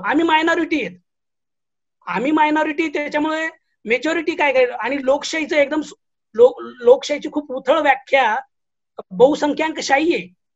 म्हणजे कोण, आता तुम्ही जर बघितलं आता ज्या पद्धतीने 2014-2019च्या इलेक्शन मध्ये किती मतं मिळालीत, किती सीट मिळाली, म्हणजे ते बघितलं फर्स्ट पास दी पोस्ट याच्यामध्ये. आणि म्हणजे बीएसपी सारख्या पक्षाला 27 ऑल इंडिया 27% मतं मिळालेली आहेत, पण त्यांचं प्रतिनिधीच नाहीत निवडून गेलेली. आणि एखादा पक्ष आहे ज्याला 40% मतं मिळालीत पण त्याला एकूण 40%च्या खाली मतं मिळालीत, पण जर संसदेमध्ये त्यांचे प्रतिनिधी किती आहेत म्हणजे 75%पेक्षा जास्त आहेत.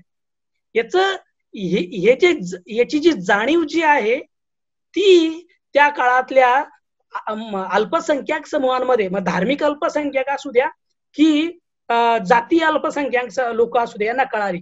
आणि ही कळण्यामध्ये जिना आंबेडकर ही महत्वाची लोक. आणि तू सगळ्यांना हे आवर्जून नमूद करायचंय की वकील जे असतात ना, वकील लोक शब्दांचा कीस पाडण्यामध्ये खूप माहीर असतात. आणि भारताचं जे काही आता जे झालेलं आहे ते त्याचं श्रेय अनेक वकिलांना जातं. म्हणजे गांधी वकील होते, नेहरू वकील होते, आंबेडकर वकील होते, जिना वकील होते, सावरकर वकील होते. या सगळ्यांचे भाषण तुम्ही जर वाचायला घेतला तर वकिली कौशल्य कसं आहे, म्हणजे एका शब्दाचा किती कस पाडायचा, एका शब्दाचा कसा अर्थ लावायचा, आणि हे ट्रेंड बॅरिस्टर होते. त्याच्यामुळे आज आपल्याला कदाचित काही लोकांच्या मतांशी आपण सहमत नसू, चांगली गोष्ट आहे, पण हे ट्रेंड बॅरिस्टर असल्यामुळे शब्दांचे खेळ कसे करायचे आणि ब्रिटिश शासन यंत्रणेमध्ये कायद्यांमध्ये लूप हॉल्स कसे शोधायचे ते अशी सगळी कसरत या लोकांनी केलेली.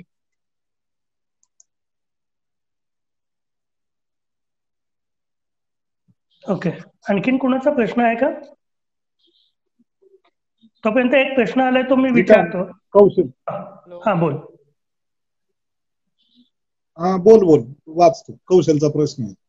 हा तेच वाचत होतो की एक प्रश्न असा आलाय की गदर संघटना 1945 पर्यंत ऍक्टिव्ह होती का, आणि असेल तर त्याचा संबंध घटना तयार करताना होता का?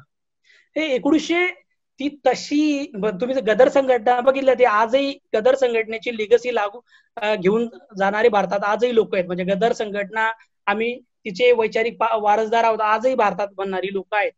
गदर आंदोलन जे होतं 1915 मध्ये सुरू झालं, ज्याने 1915 मध्ये गदर आंदोलन झालं ते फसलं.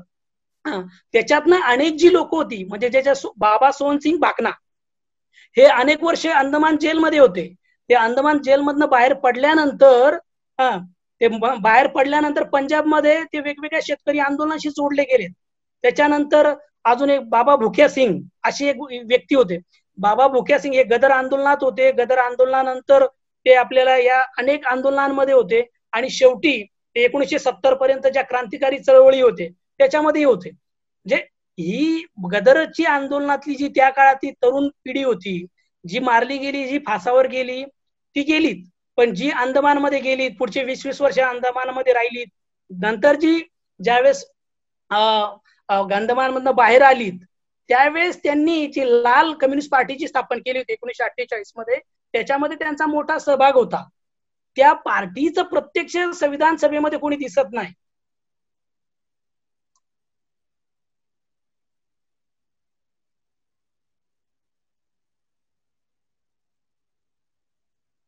ओके, अजून कुणाला प्रश्न विचारायचा? हॅलो. हा बोला. माझा प्रश्न हा होता, भारतीय संविधान निर्मितीच्या वेळी जे अशी कोणती अनुसूची आहेत की म्हणजे फार फेमस झालेल्या जिथं एकमत व्हायला थोडासा वेळ लागला किंवा संघर्ष करावा लागला? मी आता हे मी इतिहासाचा विद्यार्थी आहे. हा मूळ म्हणजे संविधानाच्या मध्ये जे एक्सपर्ट आहेत, संविधान या विषयाला घेऊन जी लोक एक्सपर्ट आहेत ते लोक याविषयी चांगली माहिती देऊ शकतात. आपण आता फक्त इतिहासाच्या संदर्भातले प्रश्न विचारूयात कारण आजचा विषय तो आहे. बाकीचे प्रश्न पुढच्या टप्प्यांमध्ये आपण नक्की घेऊयात. थँक्यू.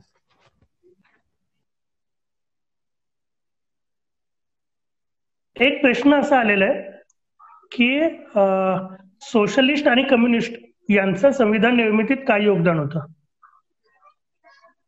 वेळ खरं कमी राहिले आपल्याकडे, पण हा सोशलिस्ट आणि कम्युनिस्ट या लोकांचं म्हणजे याच्यामध्ये आपल्याला कम्युनिस्ट मंडळी जी आहे ती संविधान सभेमध्ये तशा अर्थानं सहभागी झालेली नाहीये. कम्युनिस्ट चळवळीतली जी मंडळी जी संविधान सभेत नाहीये, पण जी चर्चा जी म्हणजे संविधान सभेच्या आतमध्ये जे मुद्दे चर्चिले जात होते त्या मुद्द्यांवर कम्युनिस्ट चळवळीचा खूप मोठा प्रभाव आहे. कारण की याच्यामुळे हा खूप महत्वाचा मुद्दा आहे. अनेक लोक याच्या आधारावर असं म्हणण्याची दाट शक्यता असते की कम्युनिस्ट चळवळीचा संविधान आणि एकूण भारतीय स्वातंत्र्याशी काही संबंध आहे का?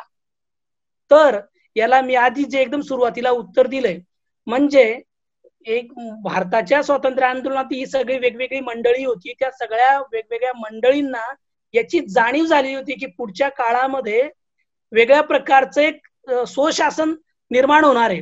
ते स्वशासन कोणाचं असेल म्हणून अनेक लोक काँग्रेसच्या बाहेर पडलीत.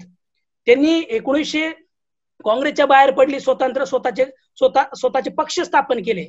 याचा अर्थ असा नव्हे की ती संविधान सभेच्या टोटली विरोधातली. संविधान सभा ही भांडवलदारांची सभा आहे असं त्यांचं म्हणणं होतं. त्याचं कारण की 1946 मध्ये जे इलेक्शन झालेत त्या इलेक्शन मध्ये कष्टकरी कामगार जनता जी आहे, श्रमिक जनता जी आहे मोठ्या प्रमाणातली, तिला मतदानाचा अधिकारच नव्हता. आणि त्याची सगळी चर्चा आहे. आणि ही म्हणणारी म्हणजे शेतकरी कामगार पक्षातली जी मंडळी आहे ही मुळात काँग्रेसमधनं डाव्या कम्युनिस्ट झालेली मंडळी, ज्यांनी लाल कम्युनिस्ट पार्टी स्थापन केली पंजाबमध्ये. त्याच्यातली अनेक लोक काँग्रेस, किसान पार्टी, कीर्ती किसान पार्टी, गदर पार्टी याच्यातले क्रांतिकारी जे भारतीय स्वातंत्र्यासाठी लढले. तसंच रिव्होल्युशनरी सोशलिस्ट पार्टी जी 1949 मध्ये स्थापन झाली, त्याच्या आधी तो काँग्रेसमधला एक मार्क्सवादी गट होता, म्हणजे काँग्रेसमधला एक मार्क्सवादी गट होता. केशवप्रसाद मौर्य हे त्याचे नेते. हे काँग्रेसमध्ये ही कोण लोक होती? अनुशीलन समिती, त्याच्यानंतर युगांतर समिती, या बंगालमध्ये ज्या क्रांतिकारी संघटना होत्या तरुणांच्या, त्या ब्रिटिशांनी त्यांच्यातले काही क्रांतिकारक मारून टाकल्यानंतर हे सगळे क्रांतिकारी तरुण काँग्रेसमध्ये आले आणि काँग्रेसच्या अंतर्गत काँग्रेस मार्क्सवादी गट स्थापन केला.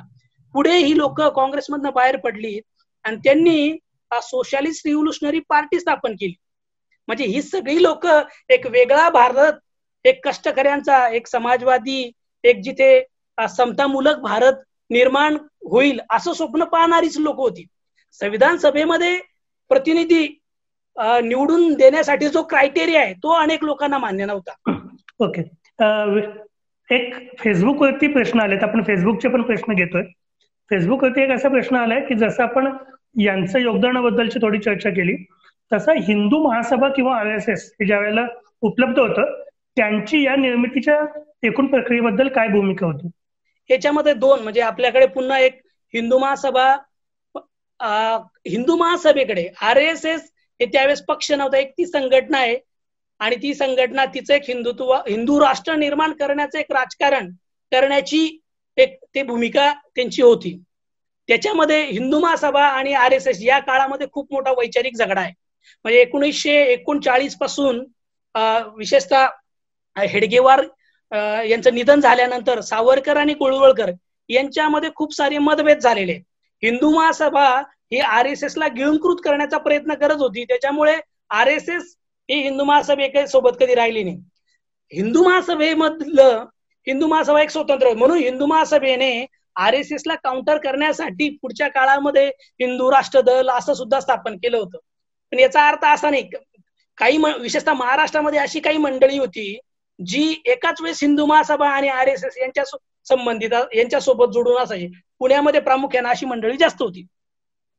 पण हिंदू महासभेचा मुद्दा आहे, हिंदू महासभेच्या वतीनं आपल्याला दिसतात श्यामाप्रसाद मुखर्जी हे संविधान सभेमध्ये होते. आता हिंदू महासभेमध्ये सुद्धा एक वैचारिक मतभेद होता. 1937 ते 1942 असे सलग 5 वर्ष सावरकर हिंदू महासभेचे नेते होते आणि जणू काही म्हणजे एकाधिकारशाही हिंदू महासभेवर जणू काही एकाधिकारशाही अशा टाईपचं सावरकरांचं नेतृत्व हिंदू महासभेमध्ये होतं. म्हणून पंजाब मधले हिंदू महासभेचे नेते आणि बंगालमधले हिंदू महासभेचे नेते सावरकरांच्या या वागण्याने नाराज होते. हे जे त्यांचं वागणं होतं, म्हणजे सावरकरांचा जो असा एक कल्ली प्रभाव जो होता हिंदू महासभेवर, त्याच्यामुळे नाराज होते. कारण की श्यामाप्रसाद मुखर्जी हे स्वतः म्हणजे बंगालमधले मोठे नेते, जे आधी एकदा जे सुरुवातीला ते काँग्रेसकडनं निवडून आले होते, नंतर ते हिंदू महासभेकडे गेलेले. म्हणून 1942 नंतर तुम्ही जर बघितलं, जसं हिंदू महासभेचे अध्यक्षपद सावरकरांनी सोडलं आणि मुखर्जी झाले, तर हिंदू महासभा आणि म्हणजे मुखर्जी आणि काँग्रेस यांच्यामध्ये संवाद चांगला झालेला आहे. आणि म्हणून पुढच्या काळामध्ये नंतर ज्यावेळेस यांनी श्यामाप्रसाद मुखर्जींनी हिंदू महासभा सोडली आणि जनसंघ स्थापन केला, तो एक वेगळा इंटरेस्टिंग अभ्यासाचा विषय आहे तो. ओके.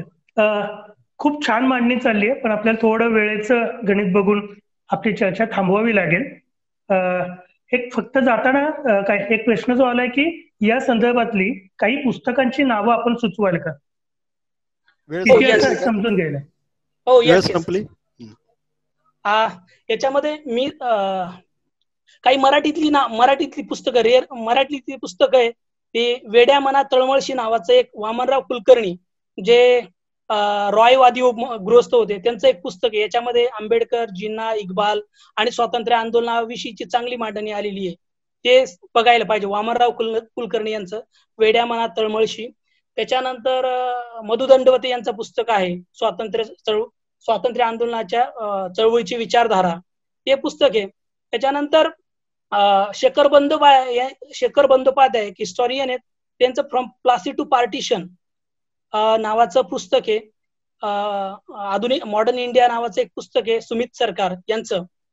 त्याच्यानंतर दिलीप मेनन आणि दिलीप सायमन हे हिस्टॉरियन आहेत. त्यांच्या पुस्तकांचं एक्झॅक्ट टायटल मला आठवत नाही आता. तर या लोकांनी सुद्धा आधुनिक भारताच्या इतिहासाविषयी विशेषतः दिलीप सायमन यांनी पाकिस्तान विषयीची चांगली चर्चा केली. आंबेडकर आणि कम्युनिस्टांच्या विचारांना घेऊन ती आहे. त्याच्यानंतर स्वातंत्र्य आंदोलनाच्या चळवळीच्या इतिहासावर जुन्या पिढीतले इतिहासकार ताराचंद यांनी 2 खंडामध्ये लिहिलेला आहे. आणि दुसरे इतिहासकार R.C. मुजुमदार यांनी 4-5 खंड लिहिलेली आहेत. ते बघायला पाहिजेत. अजून मोठी लिस्ट आहे. मी संदीप सोबत ही लिस्ट शेअर करेल. तुम्ही संदीप तुमच्या सगळ्यांसोबत ती शेअर करेल. ओके, ब्रॉडकास्ट करून आपण ती सगळ्यांना पाठवूयात नक्कीच. येस. मी मनापासून राष्ट्रसेवा दल आणि संविधान प्रचारक यांच्या वतीनं आपला आभार मानतो. आणि वेळ कमी होता, विषय खूप मोठा आहे तो, पण तुम्ही खूप नेमक्या पद्धतीनं आणि ओघवत्या शैलीमध्ये त्याची मांडणी केलीत. त्यामुळे आपलं मनापासून मी आभार मानतो. इतरांसाठी एक फक्त कल्पना देऊन ठेवतो की एकूण 15 सेशन्स होणार आहेत. त्यामुळे काही जणांचे काही प्रश्न जे आहेत ते आपण पुढच्या टप्प्यासाठी आपल्याकडे लिहून ठेवलेले आहेत. आपण त्या विषयाशी संबंधित प्रश्न त्या वेळेला घेणार आहोत. तर याची नोंद घ्यावी. साधारणतः संविधान अभ्यास वर्गामध्ये 15 सेशन्स आत्ता होणार आहेत. त्यातलं हे पहिलेच आहे. काही प्रश्न पुढच्या टप्प्यामध्ये आपण घेऊयात. परवा दिवशी 21 तारखेला आपलं या संविधानाबद्दलचं दुसरं सत्र होणार आहे, ज्याचा विषय आहे भारतीय संस्कृतीची वैशिष्ट्ये आणि भारतीय संविधान. म्हणजे आपल्या देशातल्या वेगवेगळ्या संस्कृतींची जी काही वैशिष्ट्ये आहेत ती संविधानामध्ये कशी उतरलेली दिसतात याबद्दल संविधान संवर्धन समितीचे अध्यक्ष सुरेश सावंत सर हे आपल्या सगळ्यांच्या सोबत चर्चा करणार आहेत. मी आपल्या सगळ्यांना विनंती करतो की आपण 21 तारखेला या सेशनमध्ये सहभागी होऊयात. पुन्हा एकदा सगळ्यांचं मनापासून आभार मानतो आणि आजचं सत्र इथं संपलं असं जाहीर करतो. धन्यवाद.